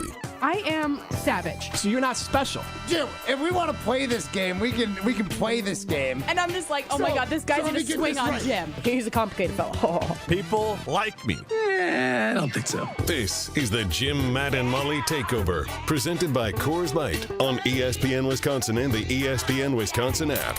We're learning a lot about each other. Yeah, okay, a military wife, you, a deep sea fisherman, Jim, and a lead conductor for an orchestra. That was actually pretty good. That is pretty good. Matt, you I don't mean this in a mean way, but you kind of look like your dog. In honor of Molly Brown, and your nickname was Maladina Muffin Pie.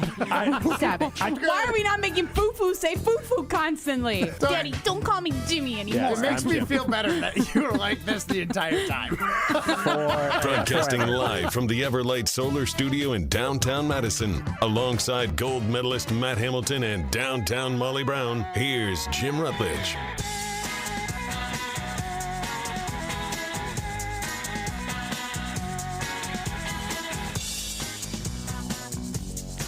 It is hour number 2 of the Jim, Matt, and Molly Takeover of Wilde and Tausch. Jim, Matt, and Molly is presented by Coors Light. If the mountains are blue, you know what to do. And that's crush a Coors Light. I'm Jim Rutledge. I have the power. Primetime Warshine's back in the Everlight Solar Studio. I'm alongside Molly Brown, who's fixing her hair, and Matt Hamilton. Go figure. Who has put his hair up in a bun. Fixed. Go figure. Fixed his hair. We are at Camp Randall for the Upper Deck event. We're having a good time, and we are in the Ho Chunk Gaming 1917 Club having fun. And you can get into the show, 844-770-3776. That's the Carbos Talking text line. List is more. We started the show talking about the Milwaukee Brewers. ESPN called them one of the other losers, along with the Cubs, at the trade deadline. Our poll question is, are you confident the Brewers will make the World Series after yesterday's MLB trade deadline? 81% of you say no. Ron in the Key says he didn't think it before, and he definitely doesn't think it after. We did have a question up the other day that you can chime in on as well.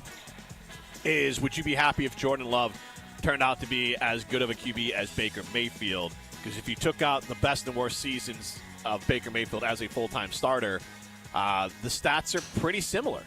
And Baker Mayfield, I'm not saying that as a negative. I think Baker probably got ran out of Cleveland too fast, and I think that I know this is not a bold statement. The Packers are 10 times the organization of the Browns. And so if Jordan Love is that type, he just kind of seems like that type of QB where there could be some volatility in his game, but he makes some big plays. He can make some big mistakes. I'm setting aside the maturity things that I think Baker Mayfield has worked through. And I think that goes back to the organization. I think the Tampa Bay Bucks are very happy to have Baker Mayfield as the face of their franchise and for what they're paying him, by the way. I believe it's like $30 million.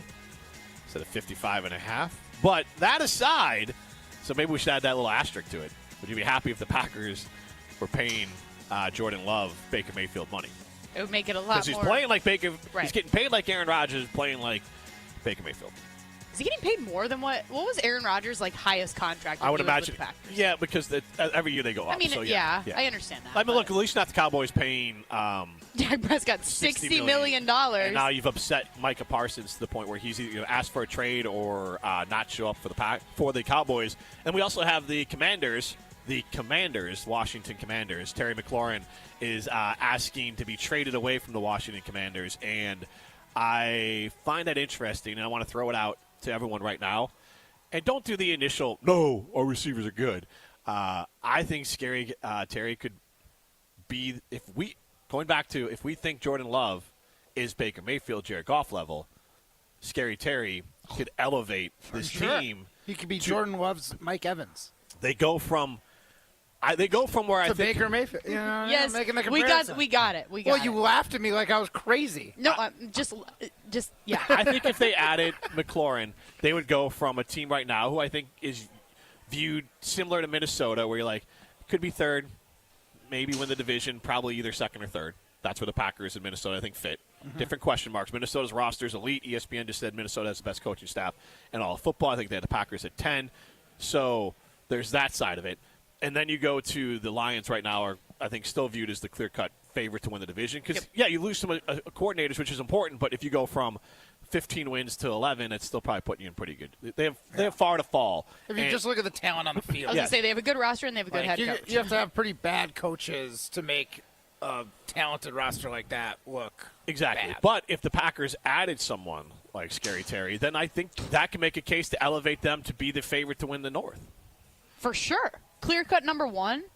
Veteran? Oh, my God. I would take him in a second. Only 29, so he still fits the mold for Goody? Yeah, it's a little old. 82 Not catches. young. Not 30. Well, maybe that mold isn't working for Goody. 82 receptions, 1,000 yards, 13 touchdowns last year.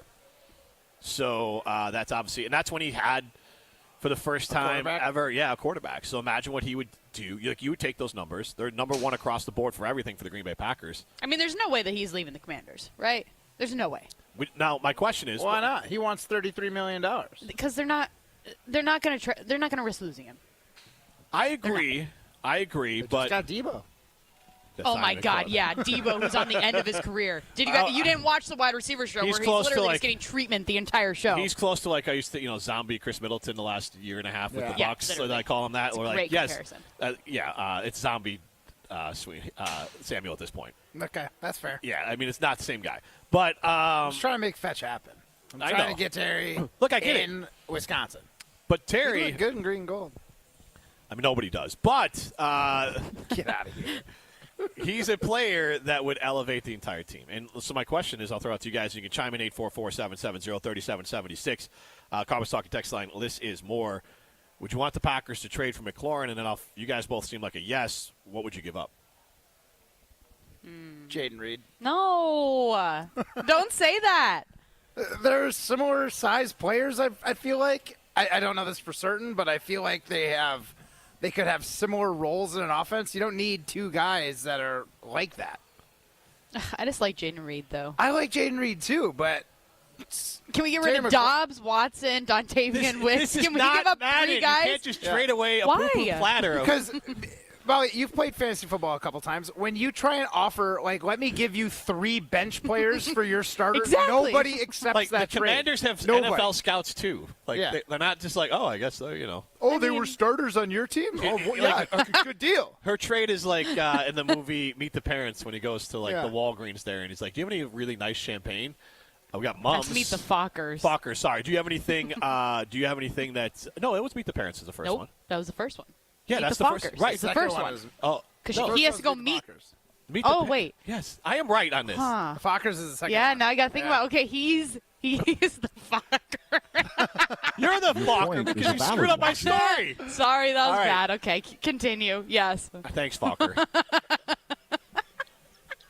Did you know, just a side note, they had to find one family in America with the last name Focker to be able to name them Focker without having an R rating or whatever. Yeah. Wow. That's crazy. Anyways, meet the Ryan parents. dumped this whole thing, by the way.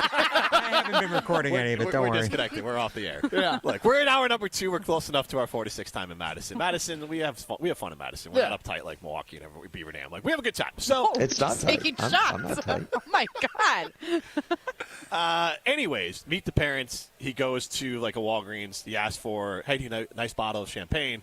The clerk's like, we got mums. She's like, no, do you have anything expensive? And his answer is like, well, you could buy a bunch of mums. Yeah. That's what I'm always trying to pitch. Yeah, the Commanders call the Packers like, you got anything good? Hey, did he end up buying that bottle of wine or champagne or whatever and meet the parents? I don't think That's unfortunate. That would have proved my point. He did not buy a bunch of mums.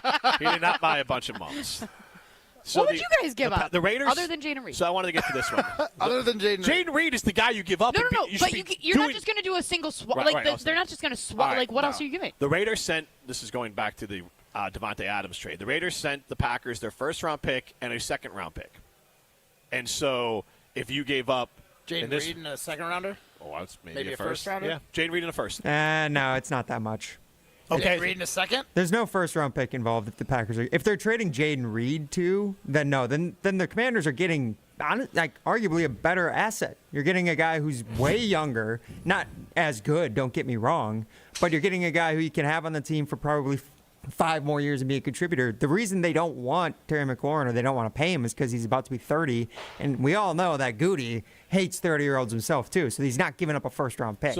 So Reed in what? Second? A second-round. I would say Reed in like a fourth. Okay. How about we shoot the Honestly. difference here? Reed and a You sound like you're negotiating like Goody. Yes, because Here, this is I'll what give he you would- Jaden I'm Reed not a saying fourth what- and half-eaten breakfast burrito. I'm not asking what the Packers. I'm not saying what the Packers would give up. If you're okay, we'll go with this. If you wake up tomorrow, you're a Packers fan, you see Jaden Reed in a third-round pick is traded to Commanders for Terry McLaurin, which then means money coming in. Obviously, you're going to pay him. Are you happy with that? I don't need coffee because I've got excitement to tide me over the rest of the day, if that happens.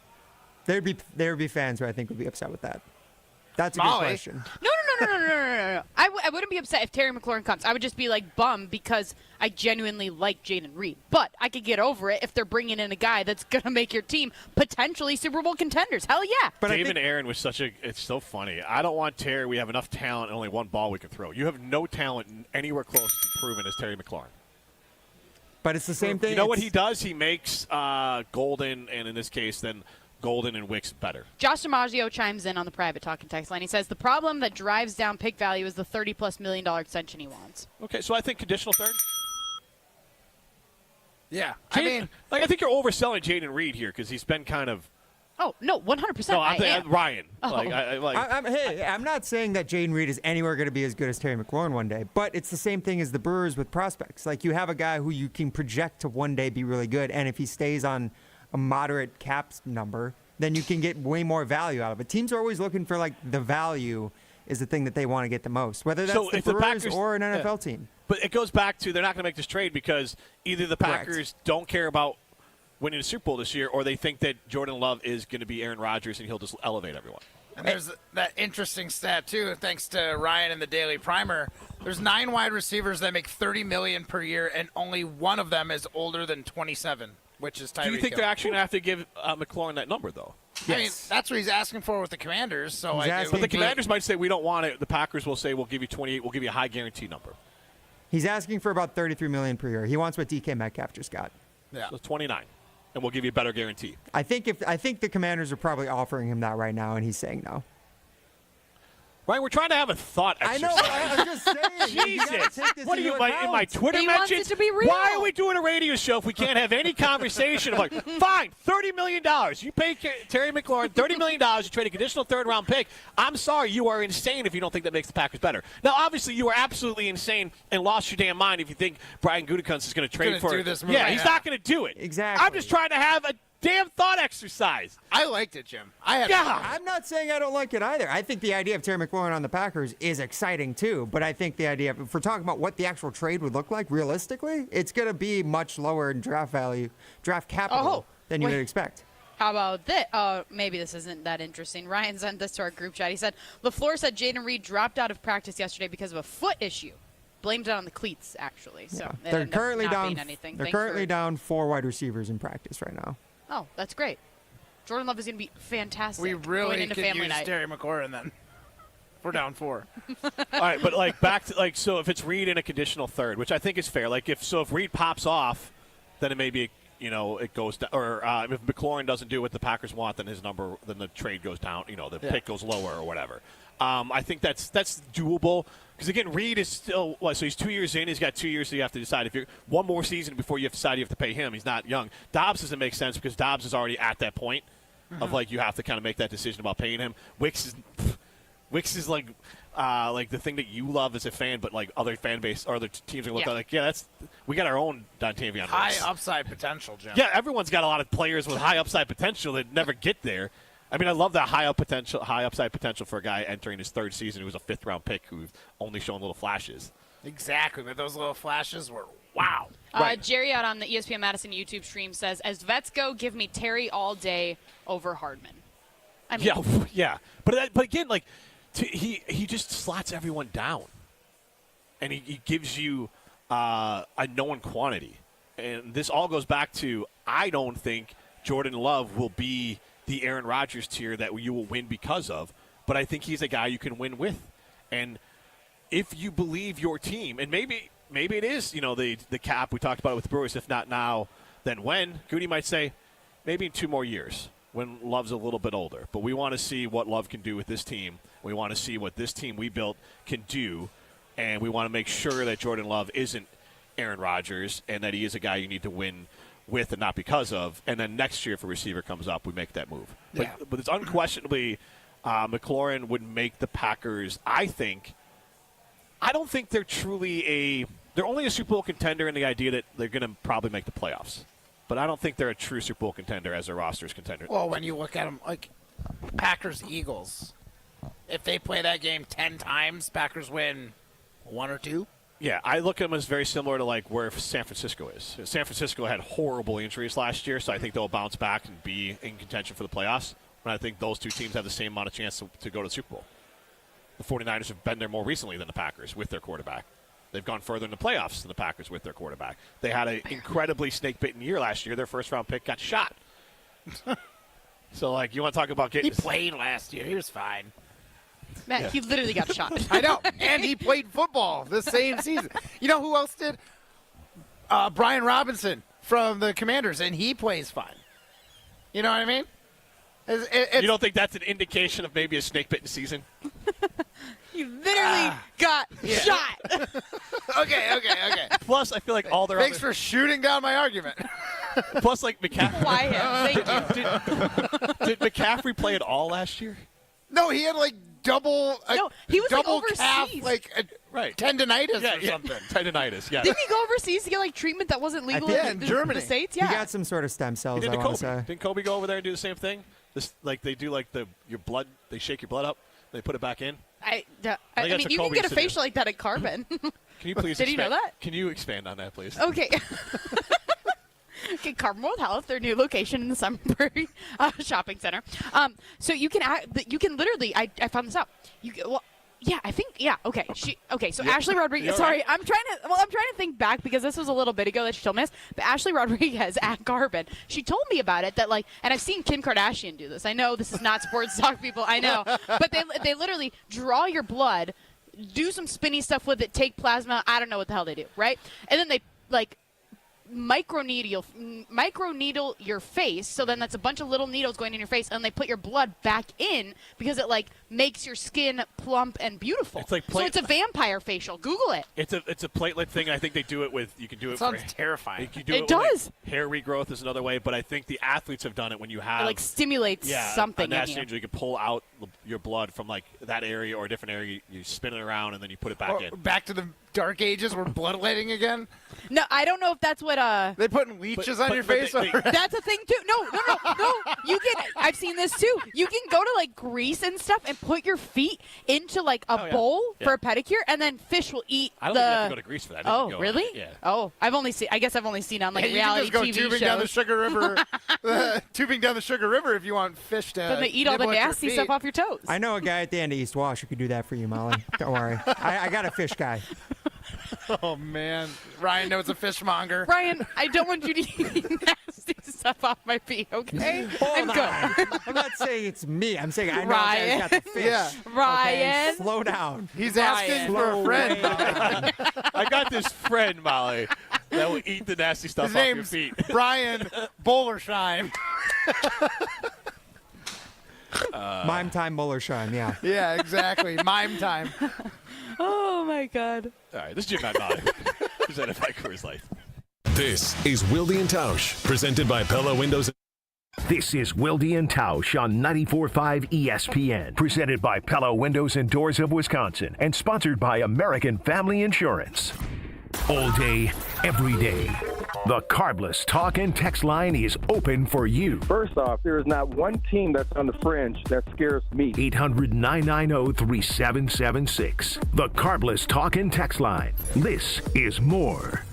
Do you worry about how much someone drinks? Do you feel neglected or unloved? If you answered yes to any of these questions, you are not alone. Al-Anon and Alateen can help. Call 1-866-200-0223 or visit alanon.org/help. Mark Tauscher here, and these days I am sleeping better than ever. I am so thankful I met with the great team at Advent to help solve my sleeping problems. The Advent team is so great to work with, and their consultations are very informative. The Advent team listened to my struggles, and rather than forcing a surgery, they helped me find the best solution for a better night's sleep. My family and I are so thankful the solutions from Advent worked. To see how they can help you with snoring, sleep apnea, and nasal breathing problems, go to adventknows.com, because Advent knows when you breathe well, you live better.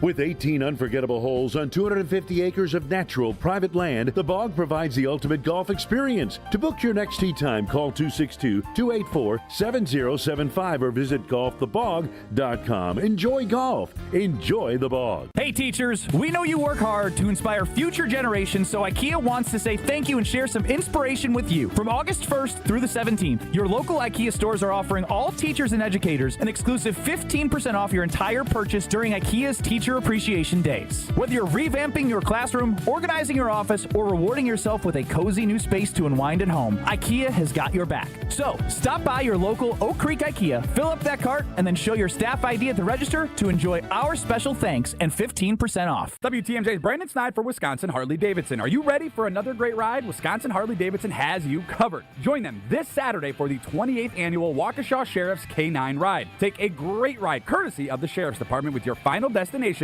being at Wisconsin Harley-Davidson. Enjoy music from the Potentials, the K9 demo, food, and so much more. A great day supporting our law enforcement. All info can be found at WIESHD.com or find them on Facebook under their events. Wisconsin Harley-Davidson, your destination dealer. Transform the way you do business with Fifth Third Bank's Commercial Payments Solutions. Our market expertise and managed services streamline your entire payment process, seamlessly integrating with your existing systems to give you unparalleled control. Discover new revenue sources, save time, reduce operating costs, and boost your bottom line with our customized payment solutions. Fifth Third Bank, National Association, custom solutions built around your goals. Member FDIC.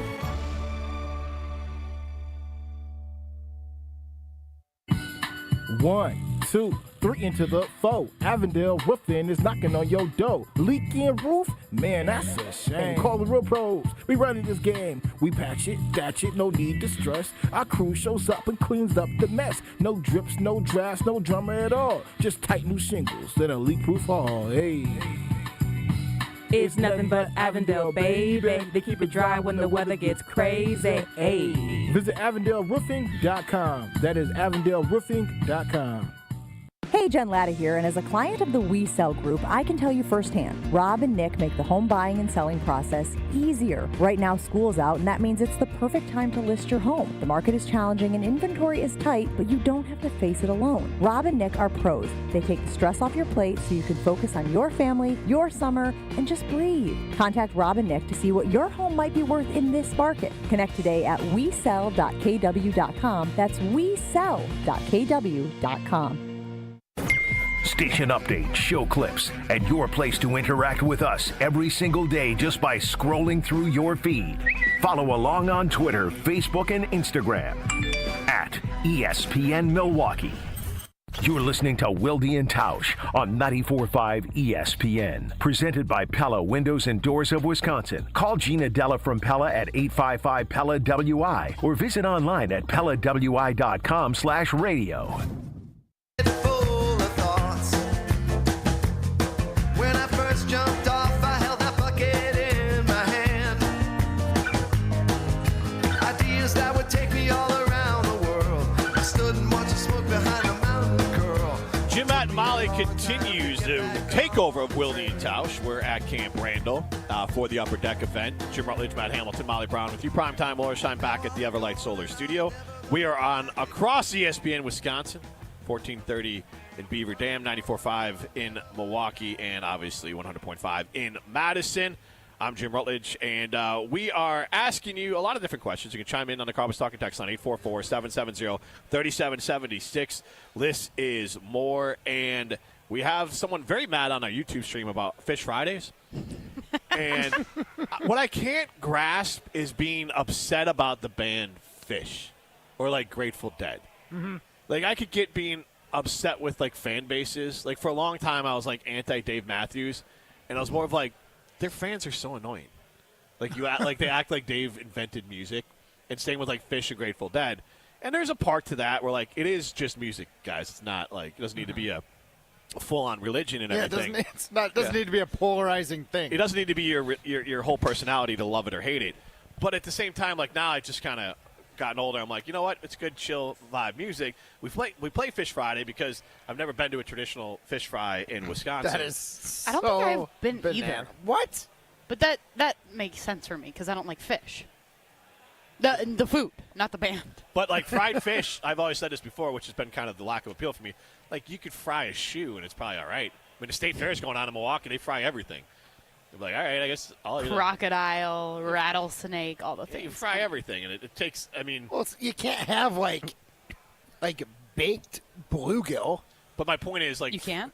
Well, I mean, you can, but, like, It's I've gross? never heard of it. It's just funny to me because, like a fish Ew. fish fry is obviously very much a tie to religion because nobody goes to, like, a chicken tenders Friday.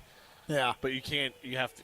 You can't have meat. You can only have fish on Fridays. That was just red meat, but I don't know. I don't know. I know when I worked at McDonald's, we sold a lot of Filet-O-Fishes on Friday. We didn't. That was the most that we sold. That's not even real fish, is it? But it's not. I don't want to know. It's not meat.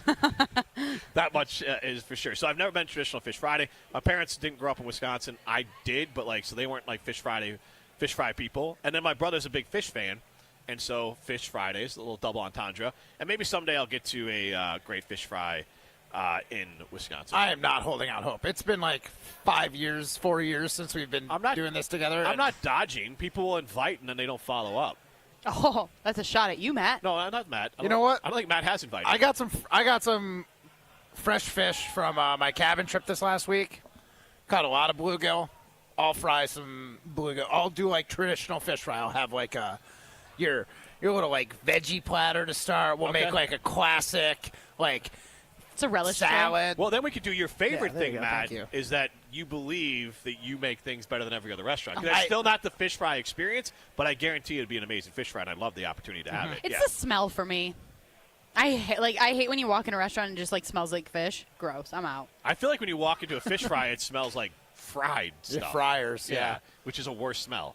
Oh my gosh, I used to run the fryers on Fridays at the local restaurant that I worked at in McFarland. Yeah. It's gone now, so I can say it. It was the Beach House restaurant. Okay. I felt like I was so gross. Yeah, no. After that, I was like covered in like aerosol grease. When I lived in Cedarburg, I worked at McDonald's there for a few years. Ugh. Yeah. I'd say burn the clothes, but you'd probably burn down your house. Exactly.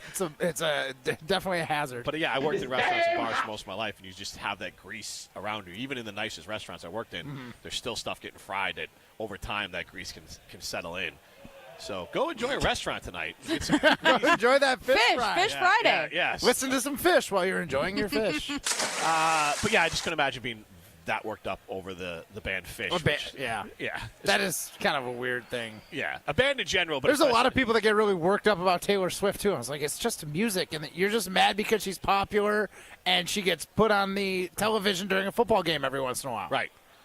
Yeah. There's lots of layers. Yes.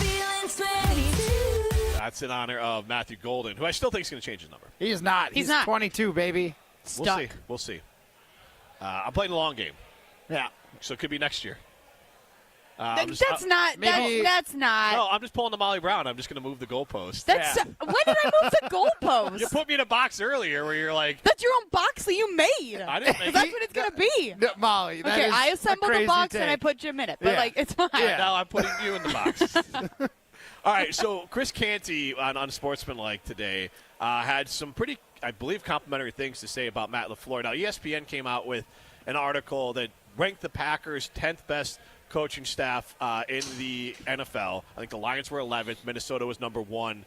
I don't know where the Bears fell. I would imagine pretty low because it's a very unproven staff, at least with Ben Johnson. The rest of the staff has a lot of what I do like about that staff is that most of the guys are in jobs that are below what they normally do. Like Eric Bieniemy's often been an OC. He's their running backs coach. Like those sorts of things is usually an indication that you have a good staff. But the Packers at 10, Lions at 11, Vikings at 1. None of that's super surprising to me, but let's hear Canty on Sportsmanlike this morning. This is somebody that the organization was on the fence on before last season on whether or not they were going to fire his ass. So I'm not going to sit here and crown Nick Sirianni because they went on a magic carpet ride run. I'm not going to do it. Listen, everybody wanted to line up and crown Doug Peterson. They ran his ass out of town a few years after he won the chip. And that was the Eagles' first Super Bowl title. So I'm not going to crown him. Conversely, what Matt LaFleur has done, what I've seen in Green Bay, transitioning from a legendary quarterback in Aaron Rodgers to Jordan Love and keeping that succession of 30-plus years of outstanding quarterback play going in Green Bay is impressive. He would have been in the playoffs every single year had Aaron Rodgers not lost a Week 18 winning-in game against the Detroit Lions, who had nothing to play for that season. So, yeah, I got a bank full of respect for Matt LaFleur in terms of his program building. A ton of it. So I want to add this part of it. Outstanding is insane to say that Jordan Love outstanding quarterback play. Like, that is nobody's saying outstanding, right? Nobody would call Jordan Love's quarterback play outstanding, right? I think he was more referring to the 30 years prior to Jordan Love. But he said continuing. So just pointing that out. Yeah. So I'm just catching that part. He talked about they would have been in there if it wasn't for Aaron Rodgers. Well, if you're going to play that game, then they wouldn't have been in there 4 or 5 years ago because they've gotten the exact same dead last playoff spot that didn't exist a few years ago. Now, I don't think that's fair to do, but if you're going to then go retroactively blame Aaron Rodgers for a missed playoff one, then I'm sorry, like the Packers. No, that's totally different. Packers get in. The situation was different for the playoffs. That with Aaron Rodgers was a win and in. That was under your own control, and he didn't make it happen. But you had Aaron Rodgers, and you had to get to that game. But here's my other point. Here's the other facts. The Packers have finished third every year without Aaron Rodgers, correct? They've gotten their ass kicked by the Lions every damn year. The Lions own their ass, and they have been the last playoff team in the playoffs the 2 years with Jordan Love. So it's good, but this is not sustained success. They have leveled down since Aaron Rodgers has left. They went from NFC Championship games with Aaron Rodgers, so that's not sustaining success. They have leveled down. Now, if you want to tell me you believe in Matt LaFleur bringing them back up, fine, but we were looking at the facts. It is back-to-back third-place seasons for the Green Bay Packers in the division, continually getting their ass kicked by the Detroit Lions, and then also being the last team in the playoffs the last 2 years, and they are 1-2 in the playoffs. Those are also parts of the facts. So I'm not saying Matt LaFleur isn't a great coach. I'm not saying the Packers can't climb. I think number 10 is just fine because that allows them to continue to climb back up and prove it. But I also think it's fair to question. I think it's fair to point out that it has not been elite since Aaron Rodgers has left. It's been encouraging, but they have to take that next step. Get out of third place. Maybe start with that. Yeah, I hear you. I do hear you. I gave you facts. But I will say, too, and I can't remember if that was in the clip or not, but Canty also attributed a lot of Sirianni's success that he's had with the Eagles and everything that they've done, especially last year, to their GM. So he was basically saying, hey, their success is the direct cause of their GM. I'm not saying I agree with it. I'm just saying that, and then his argument for Matt LaFleur is he doesn't have that great of a, as great of a GM backing him, so their success is because of him rather than their GM. I'm not going to ride or die Goody, but it's the same GM that they had when they were going to the NFC Championship games with Aaron Rodgers.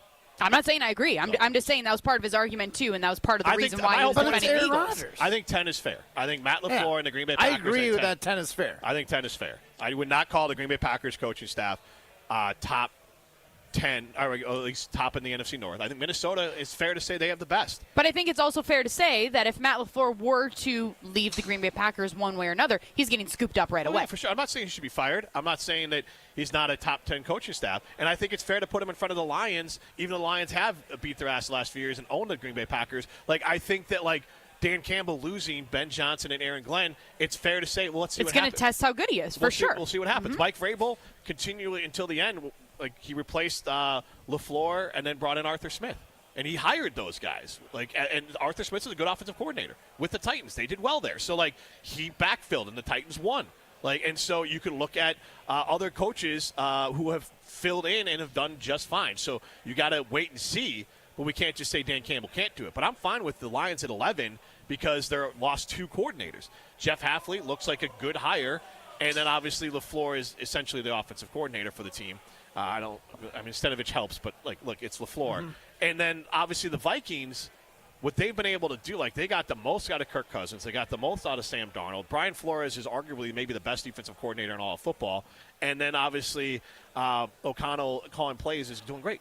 And he's developed, he's gotten career years out of one fringe Pro Bowl quarterback and one journeyman quarterback. He's gotten career years out of them, and they would have, and I think we all can agree with this. If Kirk Cousins doesn't get hurt against Green Bay and blow out his Achilles, the Packers don't make the playoffs this year. Now, that doesn't matter. I'm just saying that he was leading his team and just missed the playoffs despite missing his quarterback for a part of the year. Now, the Packers, fact of the matter is, went in, but still, point being, you still had to go and, make that next step and make the playoffs. So, I look at Minnesota being number 1 is very fair. Because why are we saying Minnesota could be competing with Detroit at the top of the division? Because their roster is loaded. And, oh, by the way, to your point about Canty, they got a hell of a GM. Yep. But their roster's loaded. They got an amazing coaching staff. Yep. And I think they deserve the benefit of the doubt to be number 1. I think the Packers are fine at 10. Could the Packers finish top 5 as far as coaching staff? Sure. But I think where they're rated right now is properly rated. Does it surprise you guys that they actually dropped in this year's list, too? They were 8 in 2023. 2 spots, no. It's interesting in the sense that I feel like everybody is a fan of Hafley after seeing what he did with the defense, so I don't know how much weight that pulls. But again, that's here, and I think everyone... But also then I feel like there's the... I guess it's like a teeter-totter to me is how I'm kind of envisioning it. Sorry, I'm pulling I think a 2-spot move is not major. I don't think it's... So it does not shock me. It just means that other teams also acquired stuff. The Packers. Who's number 8 this year? Number 8 this year is the Philadelphia Eagles. Nick Sirianni and co. Which is number fine. 9. I'm sorry. You won the Super Bowl. You get the victors get the spoils. Number 9 is a team that ranked 32nd in head coaching rankings last year, or coaching rankings. That was the Las Vegas Raiders. They moved up to 9 this year. I guess. They got Pete Carroll. Pete Carroll, Chip Kelly, and Patrick Graham are their coordinators. Yeah, that's interesting. You got Buffalo in front of him, Denver in front of him. Has Chip Kelly had a lot of success in the NFL as a coordinator? Obviously he didn't have very good success in Philly as a head coach. Was it him with LSU, or was that his brother? He was at Ohio State. That's Brian Kelly. They're not related. Okay. Oh, they're not related? Nope. I swear to God, I thought that they were related. Chip this whole Kelly time. was Oregon before he got Ohio State OC said. last Yeah, year. I forgot he was with Ohio State. But he was the Oregon head coach before becoming the Eagles head coach. So why is he getting? Because I think Philly. Or is Pete Carroll the one swinging all the weight? He's swinging all the weight, but also Chip Kelly's offenses were not the problem. It was the whole team was a disaster. Yeah, he brought a lot of things. He got his guy, Mariota. Mariota played with Tennessee. Oh, no. Yeah. Who's the other quarterback I'm thinking of? From Oregon that went to... Regardless, Chip Kelly is credited for innovating. Are you thinking of the one that's on the Browns right now? Or are you thinking of Bo Nix? No. Who are you thinking? Long time ago. Oh. You were just a wee tot. Oh. I know who Matt's thinking about. I don't know his name either off the top of my head, but I don't think he ever started games in the NFL. Or if he did, he was not a full season starter.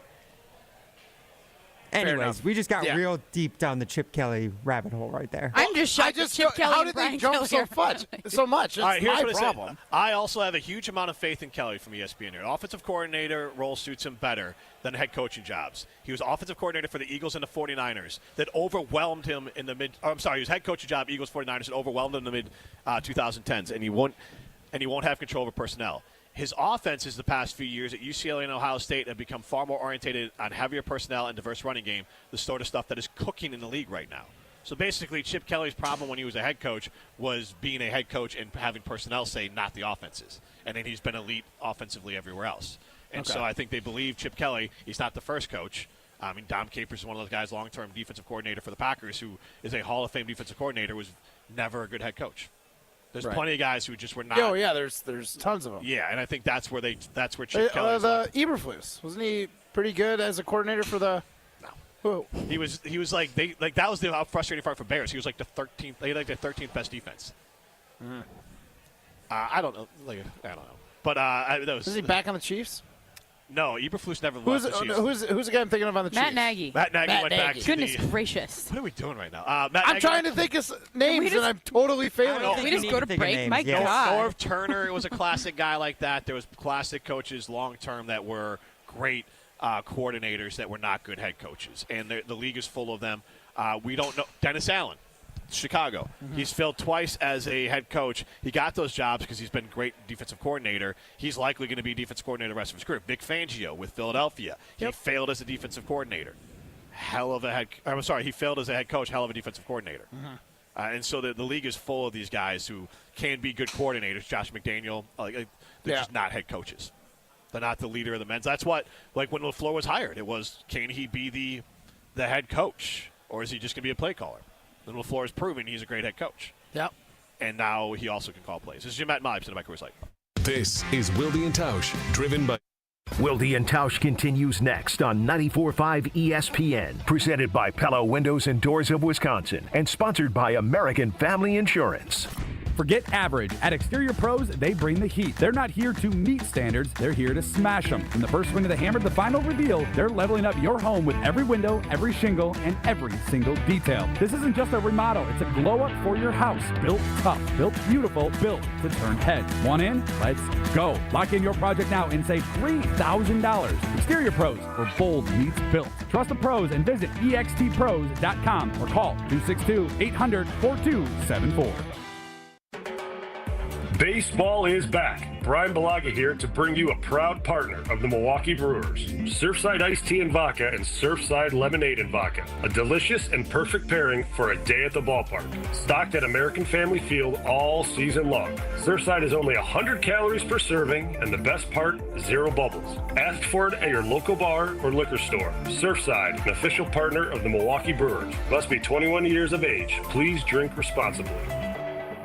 Hi, I'm Brittany Miller from Big Frog Custom T-Shirts and more. Custom T-shirts, sweatshirts, jackets, hats, you name it, we can do it. Big Frog Custom T-Shirts and more is family owned and all about celebrating life's big moments. Maybe it's a milestone birthday, a celebration for your child's first goal, or that work fundraising event. We are everyone's printer. No minimum orders, affordable designs, and help straight from me and our team. We're the one-stop shop for all your custom needs.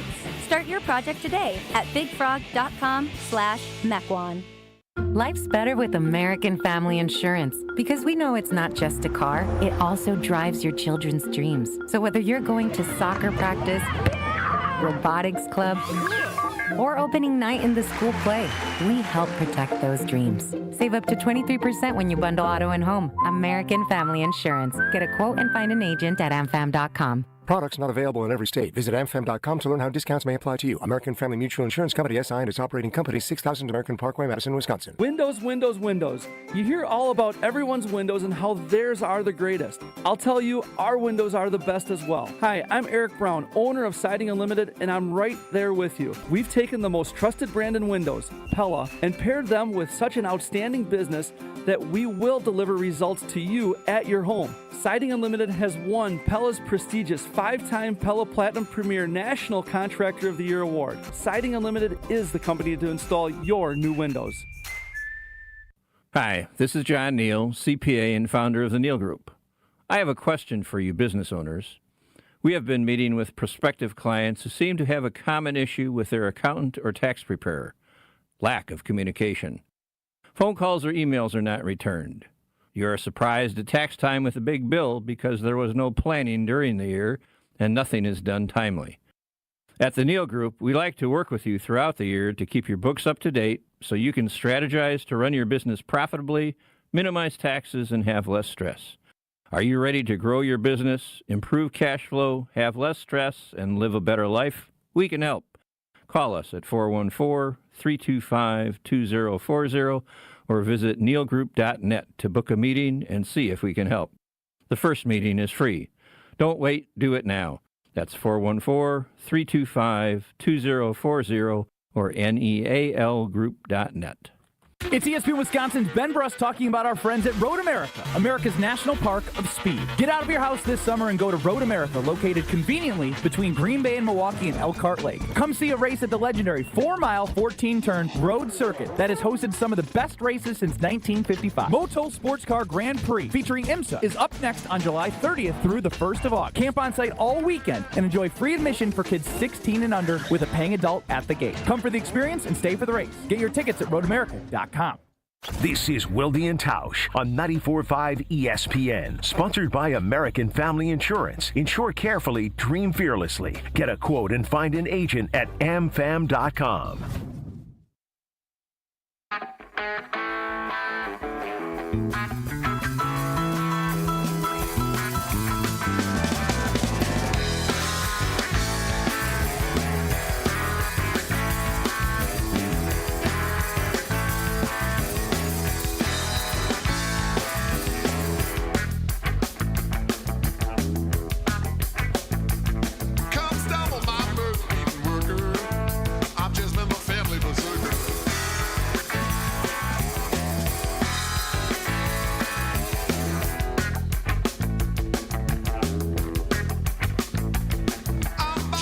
Takeover of Wilde and Tausch continues across ESPN Wisconsin. Jim Rutledge alongside Matt Hamilton, Molly Brown. We are at Camp Randall for the Upper Deck event. We have a lot of different poll questions we got going on. We will keep this segment short. We are in classic Wilde and Tausch fashion. We are off on the clock. We got Wilde and Tausch trivia coming up next. I will not take part of that. Matt knows my thoughts on trivia. He loves it. Yeah, so much that he can't be a part of it. Matt and Molly, I get too excited. Matt and Molly will handle that. Some news here from Rob Domofsky. A couple of early did not practices or DNPs for the Packers today. Rasheed Walker of note, Aaron Mosby. And then here's the full list of new DNPs today. Nate Hobbs out with a knee. Jaden Reed out with toe. Aaron Mosby out with a groin. Rasheed Walker, groin. Devontae Wicks, calf. Dontavian. Dontavian Wicks, calf. Which one of those injuries would you want, Matt? The toe injury. Because I love feet. You could go to other countries and have fish suck it off then. Your toe. The toe, yeah. See, I'm just sad for Jane Reed. He's a good little foot soldier. What did you say? It was a throwback to, I think, was it Wes Welker that was making fun of Rex Ryan because he had a foot thing? He kept Rex making, Ryan like, foot jokes on the podium. Classic. Molly, so fun Rex fact. Ryan. What, Ryan? What is your fun fact about toes right now? No, Tell it's us. not about toes. It's about Rex Ryan is related to Rob Ryan. Okay. Chip Kelly and Brian Kelly. Wait, I actually no. Yes, I knew that. Okay, I swear to God, I thought that Their Chip. dad is Buddy Ryan. Correct. Okay. Buddy Ryan was the When I first think coach. of Buddy, I think of Buddy the Elf. Okay, Buddy, I know. Buddy Ryan was the Bears defensive coordinator for Super Bowl 85 and head coach in the NFL. Also, can we just talk about how rude Ryan and Matt are to me the last 2 days? Like, you guys legitimately treat me like I'm an idiot. Yesterday, What do you mean? Do you even know what? Molly, do you know what infamous means? Did you look it up in the dictionary? Well, your reaction to it was not what I would expect. Was someone was like, "Yeah, you're infamous." You're like, oh, "Thank you." Flipped your hair behind your shoulder. I mean, I'll take any compliments I can get. Yeah, if it's a compliment.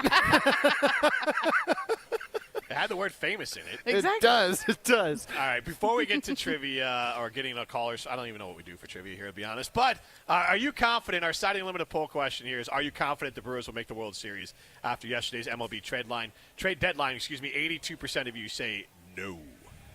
I voted no. All right, Ryan, what do we do here? So here for Wilde and Tausch Trivia is where we get one caller to participate in Wilde and Tausch Trivia. They'll join us on the air, and then they will answer the questions as read by Molly and Matt, since Jim doesn't want to participate today. So we got to get a caller. All right, so give me a number. Let's go caller number 10. Packers ranked the 10th best coaching staff, according to Ben Solak of the ESPN.com. Caller number 10 will play Wilde and Tausch Trivia, brought to you by Vortex Golf. 844-770-3776. Caller number 10 will play Wilde and Tausch Trivia. 844-770-3776. This is the Jim, Matt, and Molly Takeover, Wilde and Tausch. This is Wilde and Tausch, brought to you by Wilde and Tausch is presented by Pella Windows and Doors of Wisconsin. Call Gina Della from Pella at 855-PELLA-WI or visit online at PellaWI.com/radio. Brew Crew Tuesdays are back on August 5th. Turio sends it deep to left, and there she goes! Catch the Brewers on local TV as they battle the Atlanta Braves. And Yelich launches one deep right center field. Forget about it. Oh, my goodness. Third deck. This edition of Brew Crew Tuesdays is presented by Pella Windows and Doors of Wisconsin. Tune in August 5th at 6:15 on Fox 6 in Milwaukee, or check your local listings to watch the game. Mark Tauscher here, and these days I am sleeping better than ever. I am so thankful I met with the great team at Advent to help solve my sleeping problems. The Advent team is so great to work with, and their consultations are very informative. The Advent team listened to my struggles, and rather than forcing a surgery, they helped me find the best solution for a better night's sleep. My family and I are so thankful the solutions from Advent worked. To see how they can help you with snoring, sleep apnea, and nasal breathing problems, go to adventknows.com, because Advent knows when you breathe well, you live better. Gear up for Quick Trip's Mountain Dew Quick Climb. Now through August 17th. Play free daily in the Quick Rewards app and earn bonus plays with every eligible purchase. Grab one with hot food. That's 2 bonus plays. Each week, the cash prize climbs by $5,000, all the way to a $250,000 grand prize. So open the app and get climbing. Your summer, your climb, your win. No purchase necessary. Open to U.S. residents residing in Illinois, Iowa, Minnesota, Michigan, South Dakota, North Dakota, or Wisconsin. Ends August 17th. Bonus plays require qualifying purchase. See full rules at quicktrip.com/sweepstakes. When you're at State Fair this year, be sure to check out the Big 5-9 main stage featuring amazing acts like Boyz II Men, Gabriel Fluffy Iglesias, and Darius Rucker. Tickets are on sale now. Big 5-9 is a proud sponsor of the fair and a proud supporter of the local Wisconsin communities they have served since 1859. So grab your bucket of lemonade or beer, something on a stick, and join Big 5-9 between July 31st and August 10th. Member FDIC. Hey, I'm buying a fixer-upper for my first home. Is that something you can help with? Of course. We are here for all your construction needs at Professional Construction, Inc. With over 20 years of experience, our team will help from the design process through the finished product. The living room with lime green and wood-paneled covered walls with shag carpets isn't quite working for me. That's not quite my style either. But regardless, we are here to make your dreams a reality. Visit us at professionalconstructioninc.com. It's Jen Latta from Jen, Gabe, and Chewy. For me and my family, finding the perfect home is a journey, but we don't walk it alone. With the We Sell Group, Rob and Nick aren't just real estate agents, they're part of our family's team. They bring us options, perspective, and peace of mind. While they navigate the market, I can stay focused on all that life has in store. Because at the We Sell Group, it's not just about the home, it's about the people and the path it takes to get there. The We Sell Group, more than agents, part of your journey. Get started with Rob and Nick at wesell.kw.com. Wow, a bomb by Yelich. Join the crew for an electric matchup when the Brewers host the Mets August 8th through the 10th. The weekend starts with a celebration at Cerveceros Night on Friday the 8th, featuring makers markets, music, and more. Then don't miss an all-new Christian Yelich bobblehead giveaway on Saturday the 9th, courtesy of American Family Insurance. Close out the series with Sunday matinee baseball and a limited edition Jacob Mizorowski t-shirt giveaway. Grab your tickets at Brewers.com. Kyle Brust-Norman's Ben Brust here for Grimal & Associates Insurance. They do what anyone with a growing family, like myself, does. Protect what matters most. Grimal & Associates specializes in coverage that's tailored exactly to you. Clients aren't just policies. They're part of their community. Personalized American Family Insurance back service, expert guidance, and genuine commitment. Grimal & Associates focuses on building trusted relationships and providing peace of mind. The same values they've had for over 30 years in the Milwaukee area. Connect with Grimal & Associates at teamgrimal.com. You're listening to Wilde and Tausch on 94.5 ESPN. Presented by Pella Windows and Doors of Wisconsin and sponsored by American Family Insurance.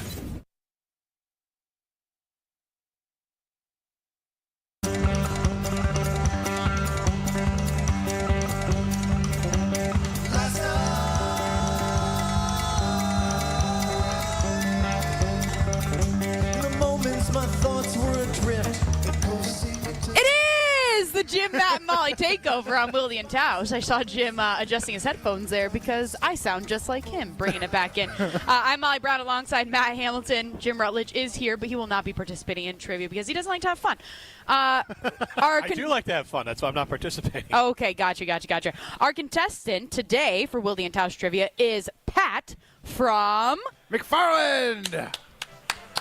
Pat, are you a first-time contestant? I am. Oh, welcome. Jason's going to be so bummed that he missed it. Ryan didn't ask you. So, hey, we can't all be perfect, Molly, all right? And speaking of which, I got to play one thing before we get into trivia. What do you got to play? Never mind. Jesse broke that button. It doesn't work anymore. We'll get that figured out later. So you can always count on Jesse Nelson. Let's take it away. Alrighty. Matt, you got the first question. Yep. So, Pat, first question. Football is back. The NFL preseason kicked off with the Hall of Fame game last night. Which of these three teams did not play in last night's game? A, the Chargers, B, the Lions, or C, the Colts? C, the Colts. Nailed it. Ryan, did you make these questions or did Jesse write these? You think Jesse Nelson's going to do extra work on his day off? Come on. These look like Ryan questions. Yeah, they're not very good questions, I'll be honest. All right. This next one's tough. All right. Question number 2, Pat. The Pro Football Hall of Fame has been located in Canton, Ohio for over 60 years. First built in 1962, the current structure is located on a street named after which one of these founding members of the National Football League? A, Curly Lambeau, B, George Halas, or C, Jim Thorpe? I'm going to go C, Jim Thorpe. 50-50 crack. You want to go for it? George Halas or Curly Lambeau? I'm going to go B. Yeah, there you go. Halas is correct. George Halas was correct. All right. You don't get credit for that one, but good second guess. The third and final and my favorite question. Which member of the Pro Football Hall of Fame class of 2025, an avid curler, appeared on Jim, Matt, and Molly back in February, less than 1 week after he was announced as one of the members of this year's class? Was it A, Sterling Sharp, B, Antonio Gates, or C, Jared Allen? I'm going to go A. You'd think.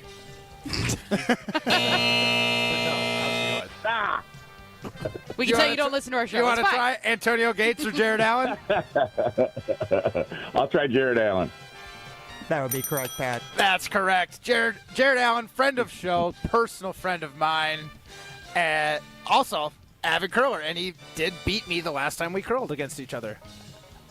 Sick brag, bro. Pat, you get 2 entries into this week's trivia drawing for that Vortex. I don't know if it's a swag bag or a rangefinder. Ryan, maybe you have more insight. Swag bag. Okay, swag bag. So you have 2 entries in. I believe that Wilde and Tausch and Jesse will be picking that on Monday when they return. So thanks for playing. Appreciate it. Thanks. Yeah, and good luck in your next go-around when you get back on for Wilde and Tausch Trivia. You got it. Thank you. This is Jim, Matt, and Molly. We got more coming up next. Don't go anywhere. Another hour of Wilde and Tausch, presented by Pella Windows and Doors of Wisconsin, is coming up next on ESPN Wisconsin and the ESPN Wisconsin app. Discover Proof Pizza at St. Kate the Arts Hotel. In the heart of Milwaukee's Theater District, this modern pizzeria delivers Neapolitan-style pies, a bold grill menu, and old-school hospitality in a sleek, art-inspired setting. Whether you're craving a quick lunch or a relaxed evening bite, Proof Pizza is your go-to downtown destination. Dine in, unwind, and savor flavor that hits just right. And here's a tip. If you mention Jen Latta, you'll receive 10% off your order. Learn more at stkatearts.com. step right up and gaze into my crystal ball. I see flashing lights, spinning reels, and a big win. This August, you have a ticket to a cash carnival at Potawatomi. Play with your rewards card and earn entries to win your share of $300,000 in cash and prizes. Prize drawings every Thursday through August 28th. Your fortune awaits only at Potawatomi Casino Hotel, Milwaukee. More info online. Must be 21 and a rewards member to play. It's a home run! But wait, is your roof ready for the big league storms? If your roof has more holes than a catcher's mitt, it's time to bring in the pros. At Avondale Roofing, we've been handling leaks, repairs, and full replacements with major league precision for over 30 years. And as a GAF Master Elite certified contractor, we bring top-tier quality and proven performance to every job. Whether it's a quick patch-up or full upgrade, our team steps up to the plate and knocks it out of the park every time. You're out! Don't wait till water's in your dugout. Call Avondale Roofing today and keep your home in the win column.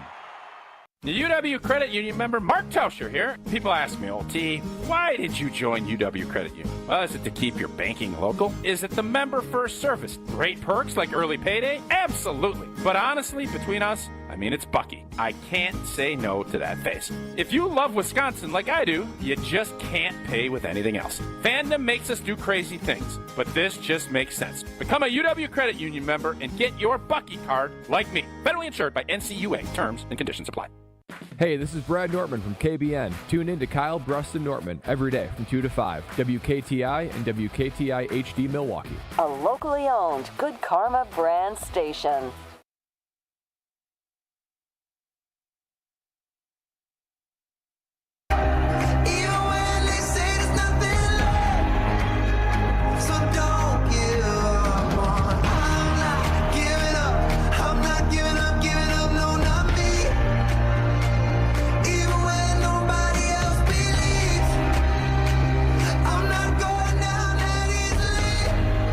Jim Matt Molly Takeover of Wilde and Tausch continues. It is hour number 3 of the Takeover. We're here at Camp Randall. You can see us on the ESPN Madison YouTube stream us on the ESPN Wisconsin app. Get into the show, 844-770-3776 in the Carbos Talking text line. This is more. Jim Rutledge, Matt Hamilton, Molly Brown with you.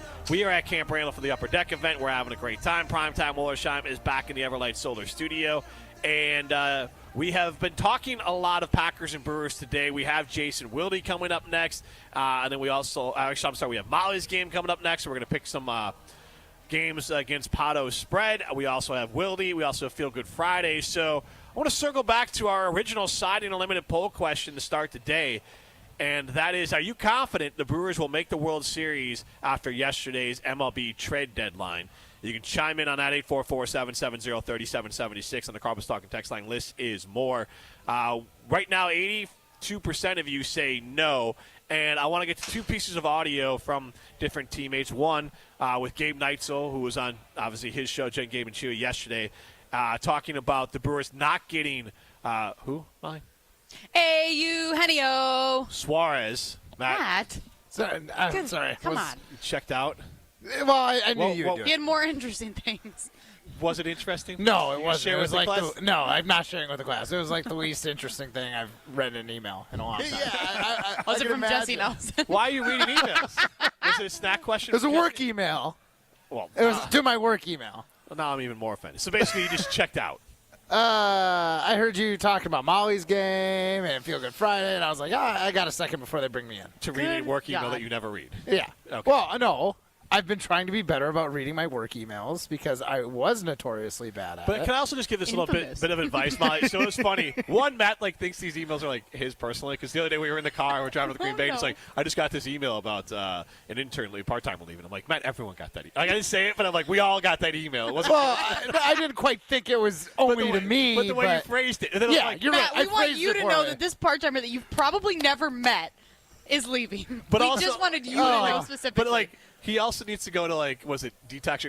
Matt, you have to prioritize. Most 98% of those emails aren't for you. 97% of the emails I get aren't for me. I just delete them. You just need to. We only get mad because you don't read the ones you're supposed to read.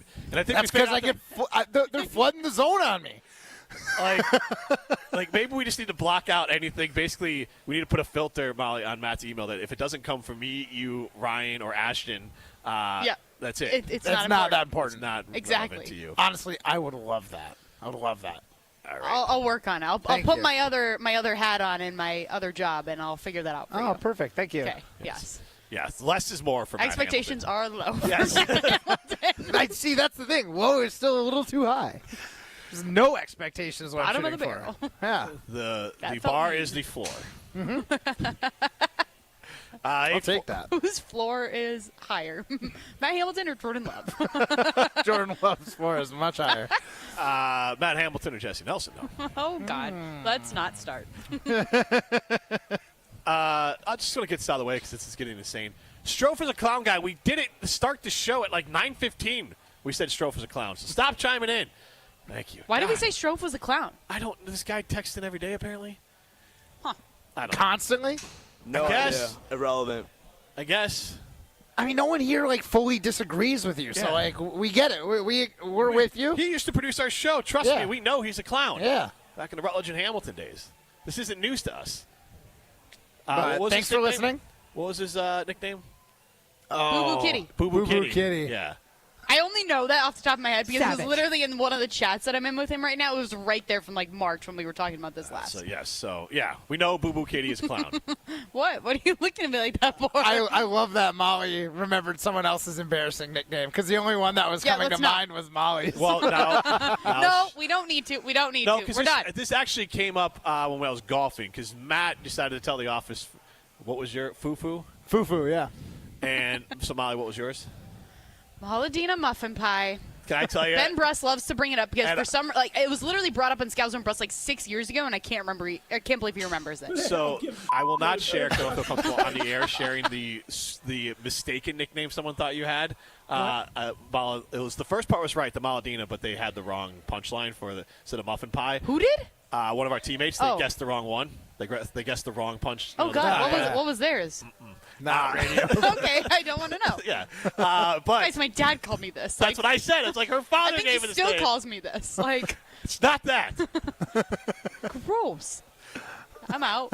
Yeah, that's fair. That's why I said. You're making it worse. Let's just stick with Molladina muffin pie. And then notoriously, I told my parents that like in kindergarten to stop calling me Jimmy. I'm Jim. So and I Mom, still Dad, I call you Jim. Jimmy. yeah. Now I'm fine with it. But Okay. When you're a kid, you're like, I got to be a grown up. I'm Jim, not Jimmy. I can imagine. I want my quarterback to be an MVP. Well, I think I've shared this before. Why I oughta.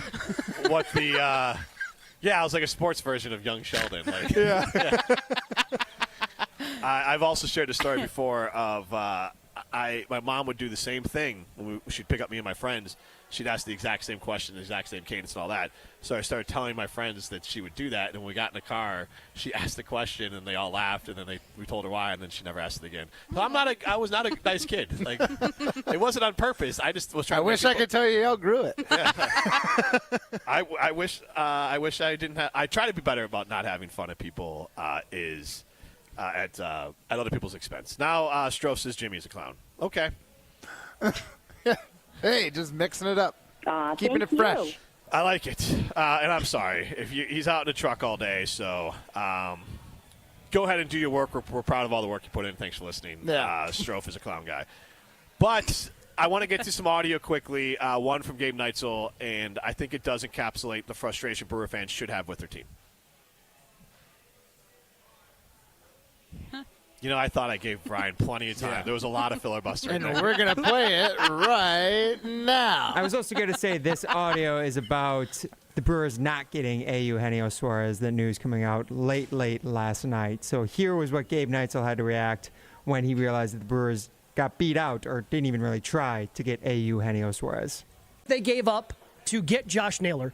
I thought that Logan Henderson would potentially be like the center of a package. You could have given up Logan Henderson, who's a top 100 guy, and probably been done with it compared to what the Mariners actually ended up giving up. So that's the tough part for me, is just kind of a gut punch of, they didn't really overpay. Kind of feels like an underpay.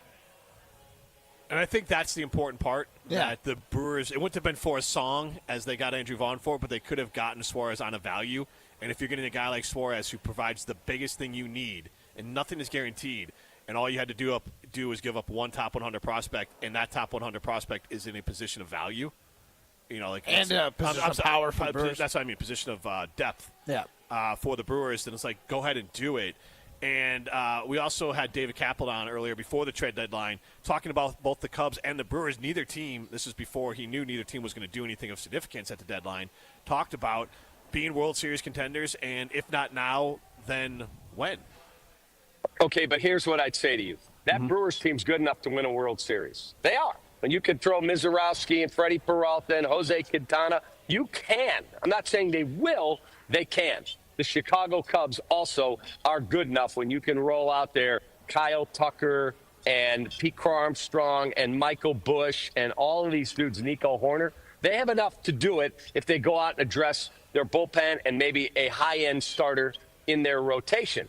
They can. If Mark Atanasio, who I've never met in my life, doesn't look at this team and go, if not now, when, and push the chips in, then he does not care about winning. That's just a fact. And I don't disagree. Now, after Cap joined, the Cubs did. But when it gets down to the playoffs, usually the teams with the biggest payroll and the best players end up winning. And the Cubs and the Brewers did not add to their coffers to give themselves a bigger cushion or give themselves a better chance. Maybe it'll work out, but maybe it will work out is not necessarily how fans want your team to operate. Either one of those teams. Hope's not a strategy, right? Hope is not a strategy. So I do have a question about Mark Atanasio. Okay. Earlier this year, before so has there ever been a clip of Mark saying the goal is to win a World Series? Well, because I'm just thinking about and willing to give Matt Arnold a larger allowance so he can go out and get more players I feel like it's always implied. He never says it. I think his real goal legitimately is to have a summer of fun and entertainment. I think they're fine just being relevant in the same way that the Packers are sometimes too, where it's like, we're good. We're getting to the playoffs. It's fine. To the Packers' credit, because of their ownership structure, which I do think has some faults that could rear its ugly head as private equity comes into the NFL and the Packers won't be a part of it, but there isn't necessarily the money-driven side of things. Like, obviously, there's a board and they get maybe bonuses, things like that, but still, in general, it's not as money-driven. It is truly just a philosophy-based thing of, like, we'd rather have a million bites at the apple every year than take one big bite and screw it up.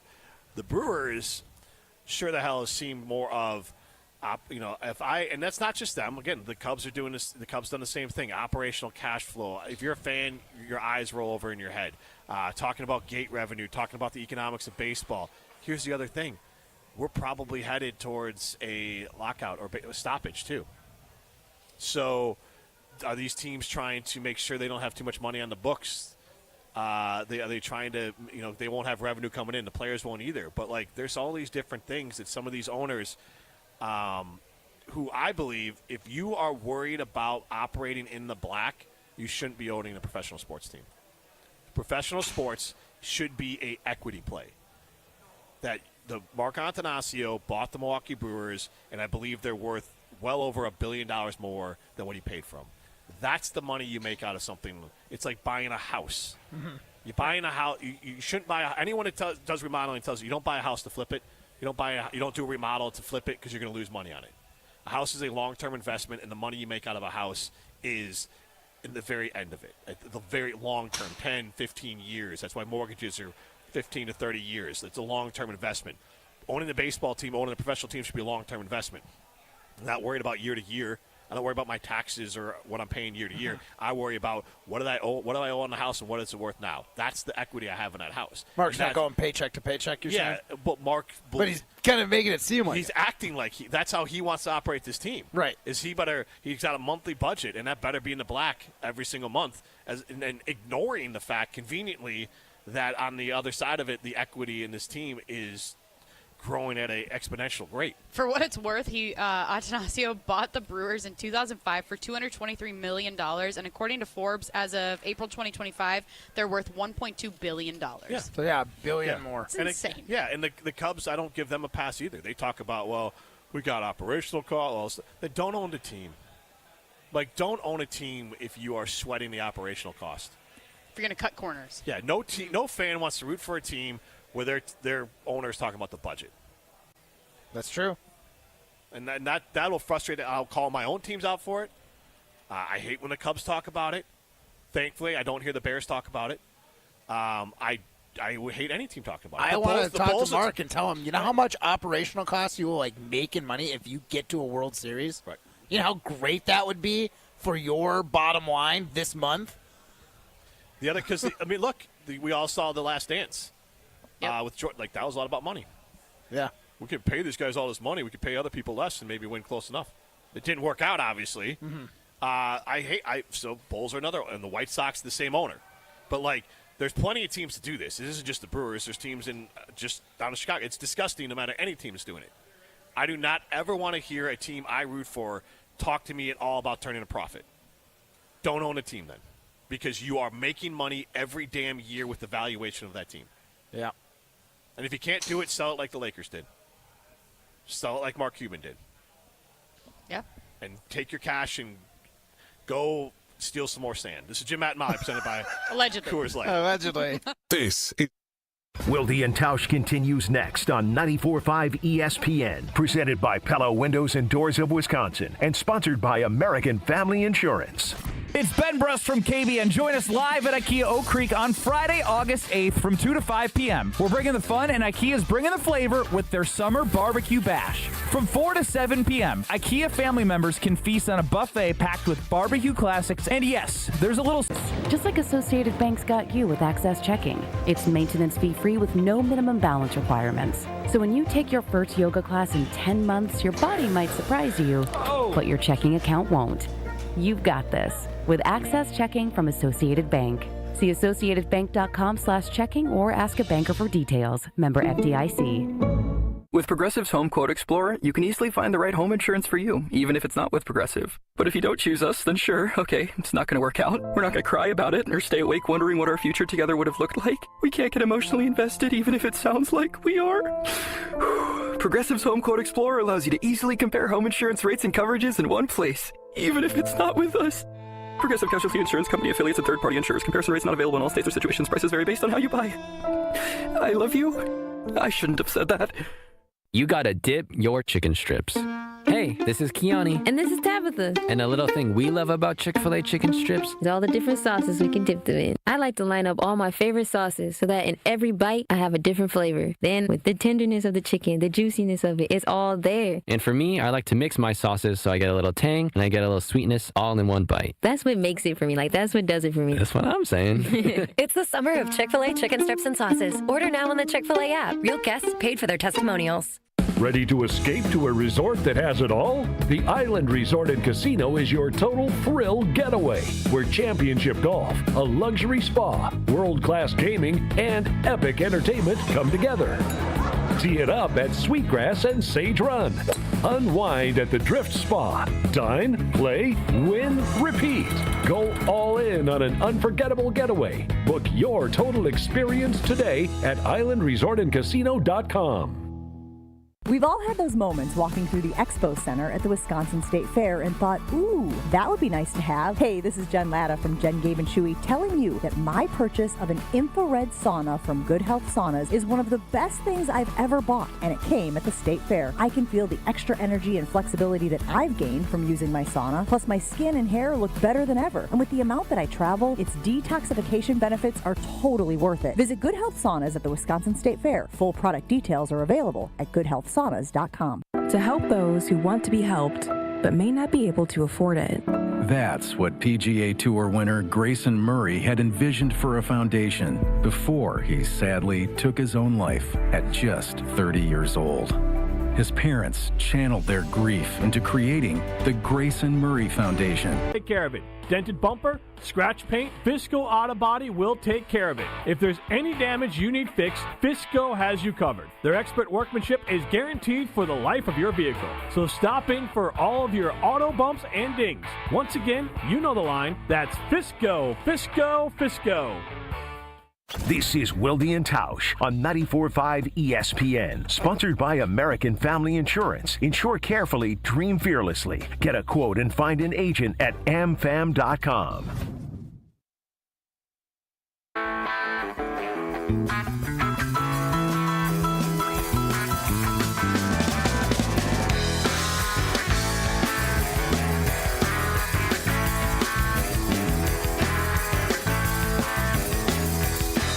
Matt, and Molly continues live from Camp Randall. It's a takeover of Wilde and Tausch. Jim Rutledge, Molly Brown, Matt Hamilton with you. Primetime Orshon behind the glass. Michael in Oregon chimes in. He's got a question for Wilde. Obviously, Wilde's not on right now, but he joins us next segment, Michael. So I will ask him on the air your question about where he would recommend for a family-friendly restaurant in Green Bay. I guarantee there's a million chain restaurants to pick from.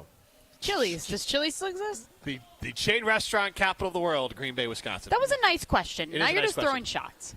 At Green Bay. Yeah, not at Michael. Just catching strays. There's better Green Bay places is to eat in Oregon, Wisconsin than there is at Green Bay. All right. Time now for Molly's game. Hi. I am looking for Molly. I've been searching everywhere and I can't seem to find Molly. This is Molly's Game, hosted by America's favorite bookie, Molly Brown. All right, so basically how this segment goes, we do this each week on a Friday. Heading into the weekend, we look at some of the games around the area. Well, not in our area, but, within the sports landscape. So right now, we're only going to be doing the Brewers Nationals game. So I'm going to give you guys some props from that one. And then basically we, Jim, Matt, and Ryan all have their own picks for it. And then we determine the winner based on how they did, and then we keep a score throughout the season. And I think we're coming close to the end of our summer season. And then pretty soon here it'll be football season. Yeah, without last week, it's what, Ryan? But we're doing seasons? We're just doing baseball season, football season?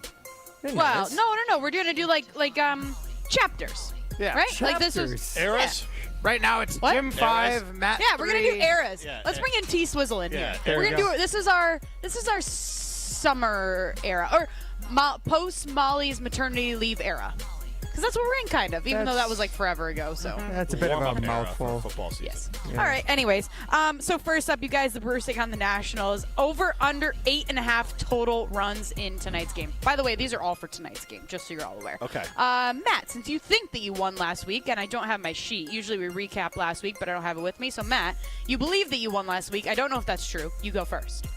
Over. Tonight, one game tonight, under. Yeah. 8.5. Under.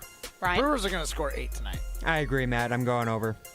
Nationals are hot trash. They were one of the big sellers at the deadline yesterday. And they have some hitters, though, at the same time, too. So if Jose Quintana gives up a couple runs, I wouldn't mind it tonight. All right, so let's actually move on to Jose Quintana. Over under 4.5 strikeouts for him. Ryan? That's low, man. I don't know how many strikeouts he gave. He's obviously their fourth starter. Maybe fifth now with how good Priester's been. I will say under, especially if I'm going for the over with the runs. Jim. I'm going to go under. I feel like he'll pitch 6 innings, so maybe he gets 5 strikeouts, but I think 4 is probably a good number, so I'll go 4. I'm going under. God, Matt. As Matt scrolls the box score right Yeah, now. he averages 6 strikeouts per 9 innings, so I'll take the under. Alrighty. And last one here, guys. Total runs. Will it be odd or even? Why are you laughing? Oh, I think these are fun because it's they are, but it's there's no science behind it. There's Hold nothing. on, I got to do some research. Okay, Matt's going to look up the science behind it. I'm just kidding. Even, because I don't like odd numbers. Jim? I'll go odd because Matt's odd. Is it because the Olympic years are all even years?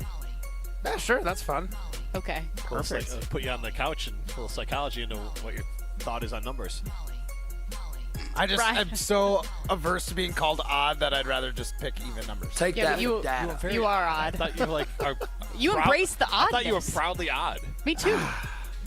Odd Yeah. parents fail the odd. We're going evens for me. All right. Ryan, All right. what say you? Matt's even Steven. I'll go with odd as well. Just because I want to have all the same exact picks as Jim. Well, now we got to think of a tiebreaker. How about this? No, Jim you took gotta pick the under. It's fine. I took the over on the runs. yeah. You got So the we're over. good. You went homer on that one. Yeah. Oh, that's yeah. True.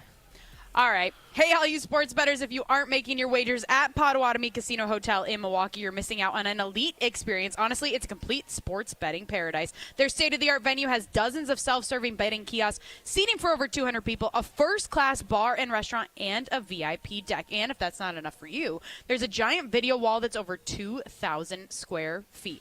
In a major move for all sports bettors out there, you can now use your Potawatomi rewards card at most self-service kiosks and the betting counter. Bet on your favorite sports and earn rewards points along the way. Now that's a winning play. Bet above the rest. Learn more at paysbig.com/sportsbook. This is Jim, Matt, Molly, presented by Coors Light.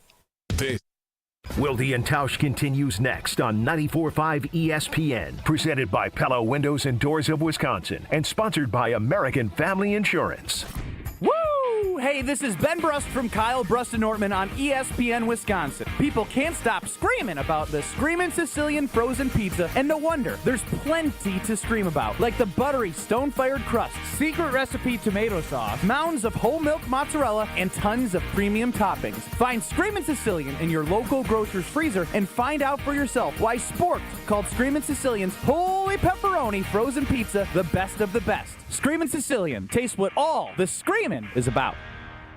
ESPN Wisconsin's Mark Tauscher here, and The Pickler is coming to Menominee Falls with 9 indoor pickleball courts and unlimited play. Leagues, tournaments, clinics, all included in your membership. The club opens August 16th, but founder memberships are on sale right now at a discounted rate with 3 months free compared to the regular price. Head over to thepickler.com, click on the Menominee Falls page, and lock in your spot today. The Pickler, P-I-C-K-L-R, your home for pickleball. Life's better with American Family Insurance because we know it's not just a car, it also drives your children's dreams. So whether you're going to soccer practice, robotics club, or opening night in the school play, we help protect those dreams. Save up to 23% when you bundle auto and home. American Family Insurance. Get a quote and find an agent at amfam.com. Products not available in every state. Visit amfam.com to learn how discounts may apply to you. American Family Mutual Insurance Company, SI, and its operating company, 6000 American Parkway, Madison, Wisconsin. The only thing that tops our selection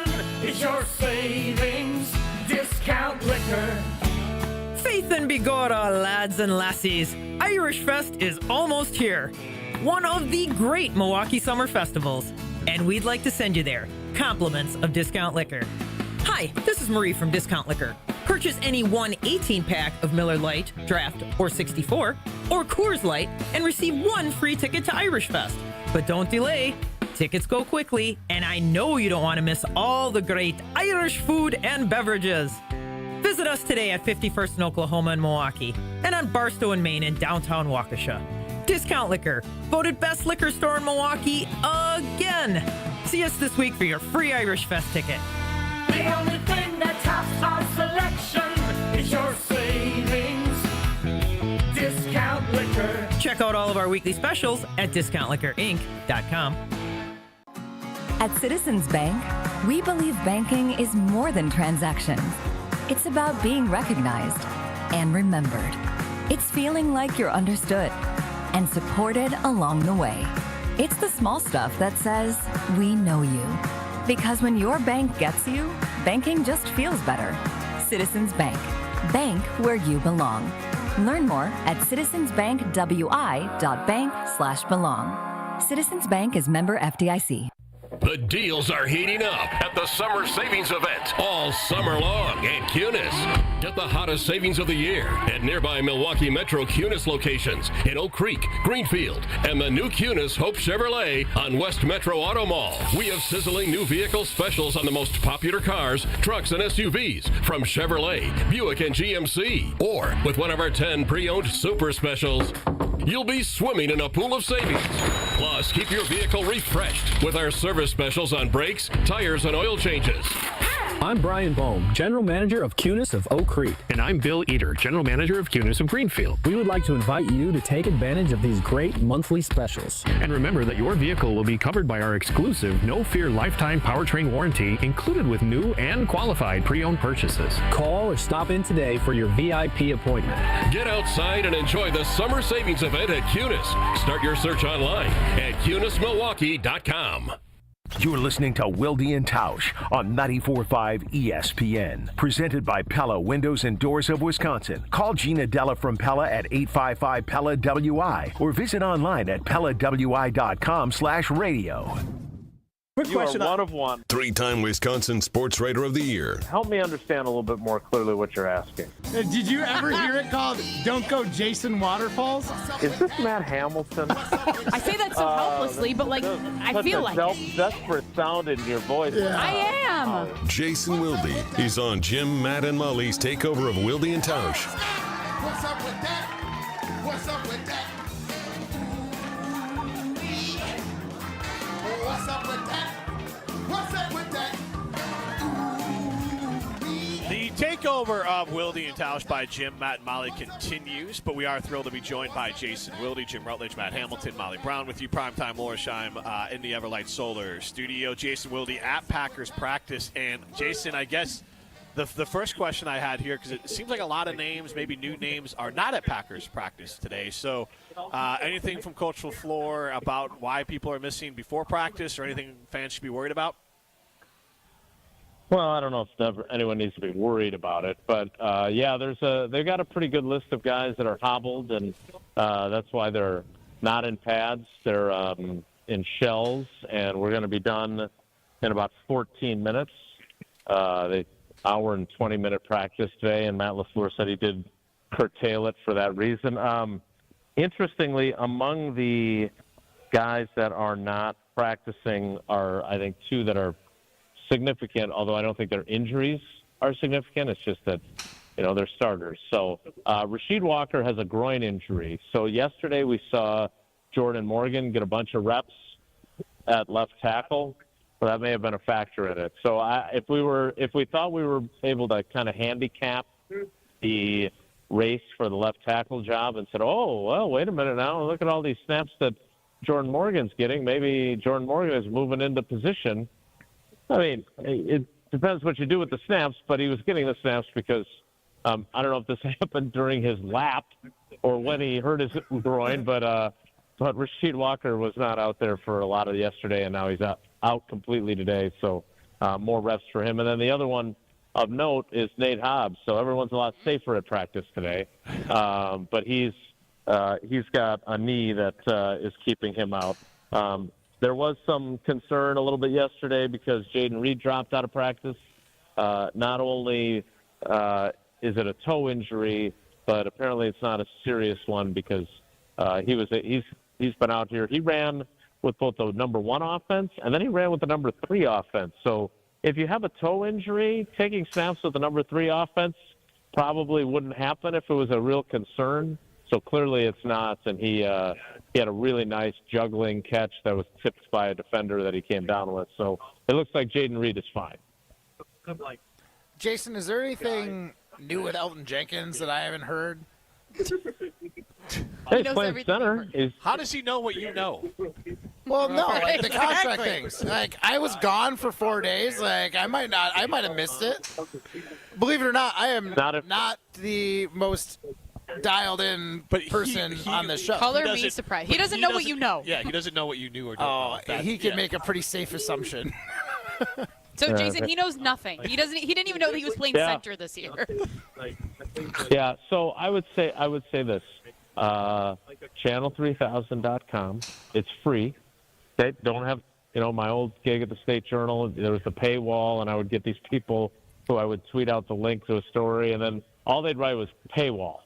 Yeah, well, some people are trying to, pay me.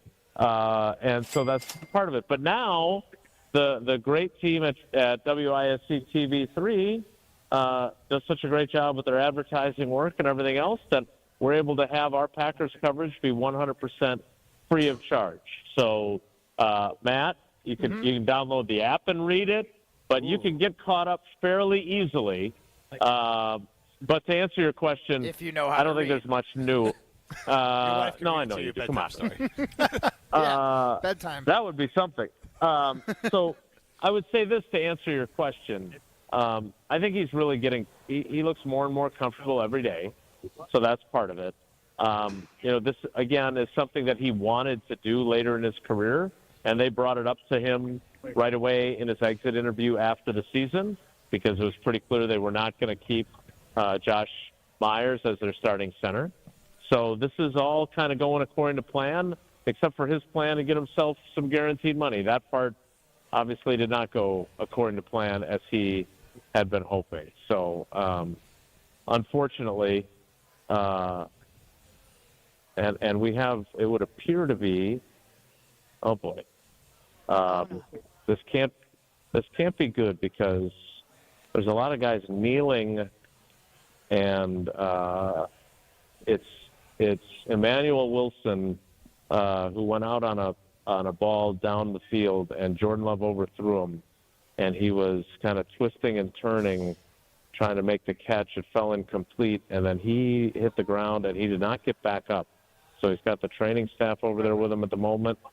Jordan Love's over there checking him out too. So the guys look concerned. I don't know what he did. It's hard to see from the side of the field, but it is clearly something that's got the guys concerned. So I'll update you on that as we get hopefully some more info. But guys do look concerned at the moment. As far as Elton Jenkins, he's still playing center, and the fact that Matt doesn't know what's going on is not especially surprising. And Emmanuel Wilson is up now, and the crowd is cheering. It looks like maybe it's a I don't want to guess, but he's being helped off the field. All right, well, let's hope that he's all good. Another injury, Marshawn Lloyd. Do we know anything with him? Obviously, we heard that it was the groin the other day, but is there any update there? Yeah, he's not practicing. He won't take part tomorrow night on family night. I think that the good news is that it's not a colossal long-term injury. Obviously, he's had incredibly bad luck throughout his first year and change in the NFL. Like I was saying earlier, I don't necessarily buy the it happened right before the groin injury happened right before Nate Hobbs hit him. Maybe that's true, maybe it's not, but I'm guessing getting hit while the groin injury was occurring probably was not exactly helpful either. So that's a concern, just because I think they're really excited, Molly, about what he could do for them. But now he's out, and now obviously Emmanuel Wilson has left practice, so they're getting a little light at running back at the moment. And this is what Ted Thompson always used to say: you can think you got all kinds of good depth, and then you're one or two twisted ankles away from being in a little bit of trouble. So they definitely want Marshawn Lloyd back sooner rather than later, because he's not only do they like what he is potentially capable of, but he didn't get nearly enough work last year as a rookie. He basically took a medical red shirt, so they need him to be getting these reps. Yeah, and where he was picked, I think they were counting on him to being almost like a compliment to Jacobs. I want to no doubt. switch here. ESPN put out a story about like the top coaching staffs. Packers fell in at 10, right in front of the Lions. Vikings at 1. I think the Packers at 10 seems pretty fair. Chris Canty on Unsportsmanlike, which you can hear here on ESPN Madison with Evan Cohen and Marcel Smallman weekday mornings.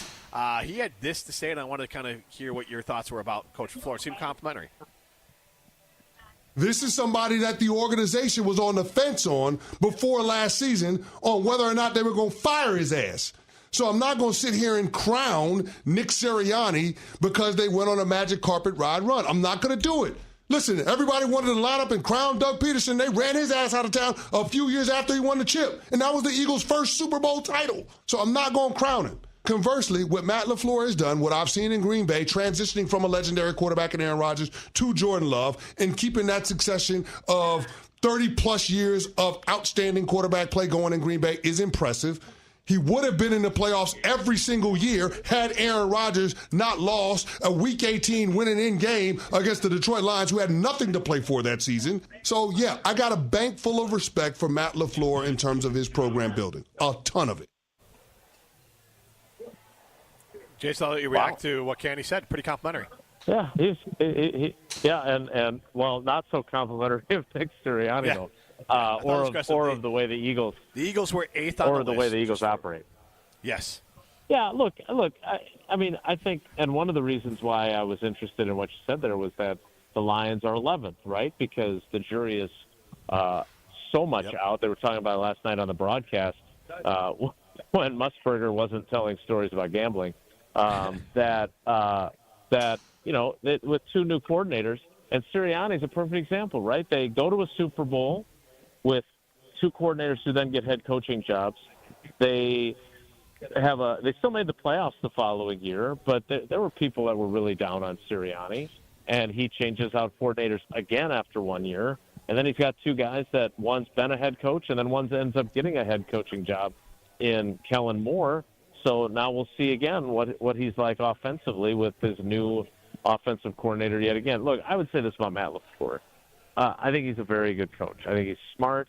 We spent some time on Jen, Gabe, and Chewy this morning talking about this, and I know, Molly, you and I talked about this earlier today. Like, I understand that there's some questions about the physicality at camp and whatever else, but, I think Matt LaFleur in year 7 has really hit his stride in terms of, kind of understanding, how to be an effective head coach. He's hired a good staff. He brings guys back that become available and puts them in positions where they can augment his staff without undercutting the guys who actually have the jobs, like bringing back Hackett, bringing back Getsy, having Robert Saleh here last year. So I think 10 is probably a good spot. Obviously Hafley, if his defense has another year like this year, like he did last year, I think they're going to be looking for a defensive coordinator because I think he's going to get a head coaching job in the next cycle. So, Steno, the challenge for any offensive coordinator whose head coach is the play caller offensively is to carve out his own niche. But he got 2 head coaching interviews, right? He got one with the Jets and one with the Bears, I think. I mean, he's a pretty well-respected guy. So they've got a good staff. But, again, that's obviously part of the equation.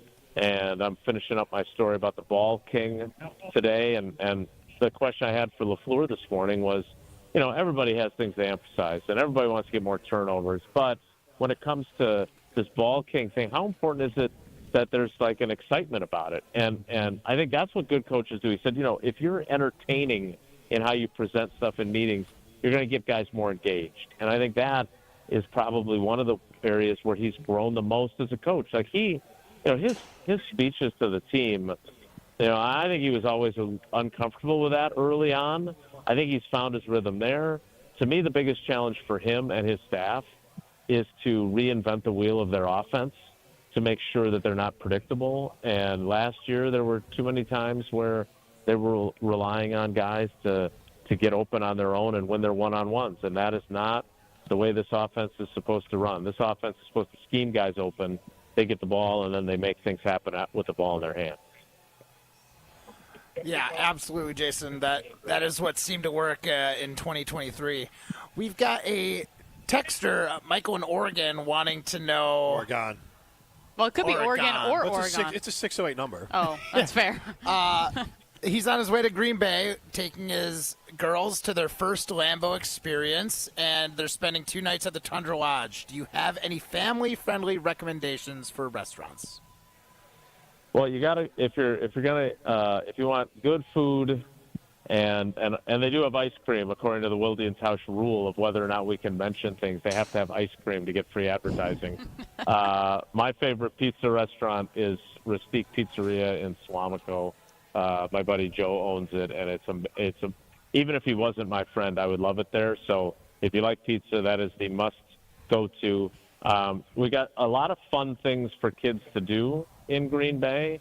I don't know if they find the tour of the stadium and the Hall of Fame, depending on how old the kids are. Like our girls are now 15 and 14, but when they were like 7 and 8, they had they didn't even want to go on the tour, and my office is on the tour route.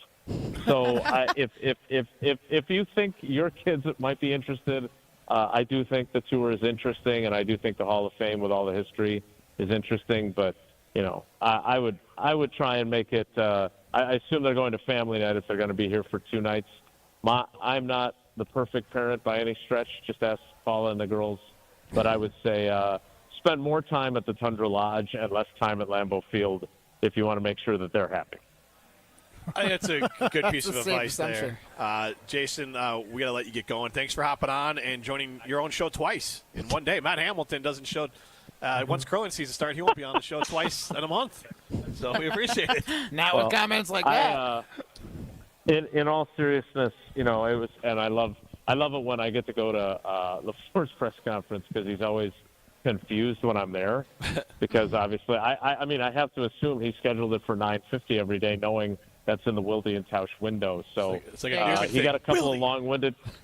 Yeah, exactly, like Newman. But he got 2 long-winded questions today, and now he'll be off again because I'll be back on the air full-time on the show. But thanks for doing this today. I know you got the big events at Camp Randall and everything else you got going on, but it was nice to be able to be here even for a light practice from start to finish. So I appreciate you guys a lot. Well, thank you, Jason. We appreciate you. You kind of helped carry this show us. with all the information you gave us. So thank you very much. All right, guys. Take care. Be good. Thank you. That's just all good gratitude from all. Ted Lasso will be proud of all of us with the gratitude that we are showing there. Except for when you dunked on me for not showing up to our show. He has to get some comments in, Matt. Yeah. Savage. He's been too nice today.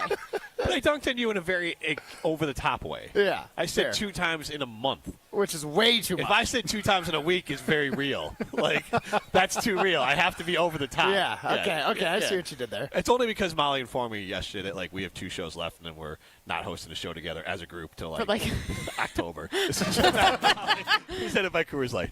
This is Wilde and Tausch. Wilde and Tausch is presented by Pella Windows and Doors of Wisconsin. Call Gina Della from Pella at 855-PELLA-WI or visit online at PellaWI.com/radio. If you didn't know already, his upside is the best pitcher you've ever seen. It's not just the confidence, it's the command. A 97-mile-an-hour slider doesn't make sense. What world are we living in where that's a pitch? Now you do. And he got him looking with the slider. Jacob Mizorowski, his 8th strikeout of this game. The Miz is taking over Milwaukee. Stay up to date on all your Brewers talk right here. 94.5 ESPN, the ESPN Wisconsin app, or ESPN Milwaukee on YouTube. Milwaukee baseball was born in the Emerald City, but any ties to the Pacific Northwest were cut loose decades ago. Pella has an interesting history as well. Born in Pella, Iowa, but their century-long history of crafting quality windows and doors there continues to this day. Designed with innovation and rigorously tested for quality and performance, get long-term energy savings and durability that lasts for years at Pella Windows and Doors of Wisconsin. Order by August 31st and get 0% interest for up to 5 years. Visit PellaWI.com today. The UW Credit Union member Mark Tauscher here. People ask me, old T, why did you join UW Credit Union? Well, is it to keep your banking local? Is it the member first service? Great perks like early payday? Absolutely. But honestly, between us, it's Bucky. I can't say no to that face. If you love Wisconsin like I do, you just can't pay with anything else. Fandom makes us do crazy things, but this just makes sense. Become a UW Credit Union member and get your Bucky card like me. Federally insured by NCUA. Terms and conditions apply. Enjoy amazing live music going on now during the Wisconsin State Fair at the Bud Pavilion. Wisconsin's best local cover bands will perform starting each day at 11 a.m. 33 live shows over 11 days. Make plans to take in live music during the State Fair inside the Bud Pavilion. Stay up to date on the Green and Gold all off season. The Green and Gold Fix podcast is brought to you by Potawatomi Casino Hotel. Luxury stay, elite play, unwind in sophisticated comfort. Win big, dine, and experience the events in Milwaukee. From the biggest stars to the greatest moments, Behind the Bucks is Bucks history like you've never heard it before. It's all on Behind the Bucks on the Bucks Plus audio network. Behind the Bucks is presented by Gallagher, your trusted insurance broker and HR and benefits consultant. Available now on bucks.com/plus, the Bucks app, the new ESPN Wisconsin app, and wherever you get podcasts. WTMJ's Brandon Snide for Wisconsin Harley-Davidson. Are you ready for another great ride? Wisconsin Harley-Davidson has you covered. Join them this Saturday for the 28th annual Waukesha Sheriff's K9 Ride. Take a great ride courtesy of the Sheriff's Department with your final destination being at Wisconsin Harley-Davidson. Enjoy music from the Potentials, the K9 demo, food, and so much more. A great day supporting our law enforcement. All info can be found at WISHD.com or find them on Facebook under their events. Wisconsin Harley-Davidson, your destination dealer.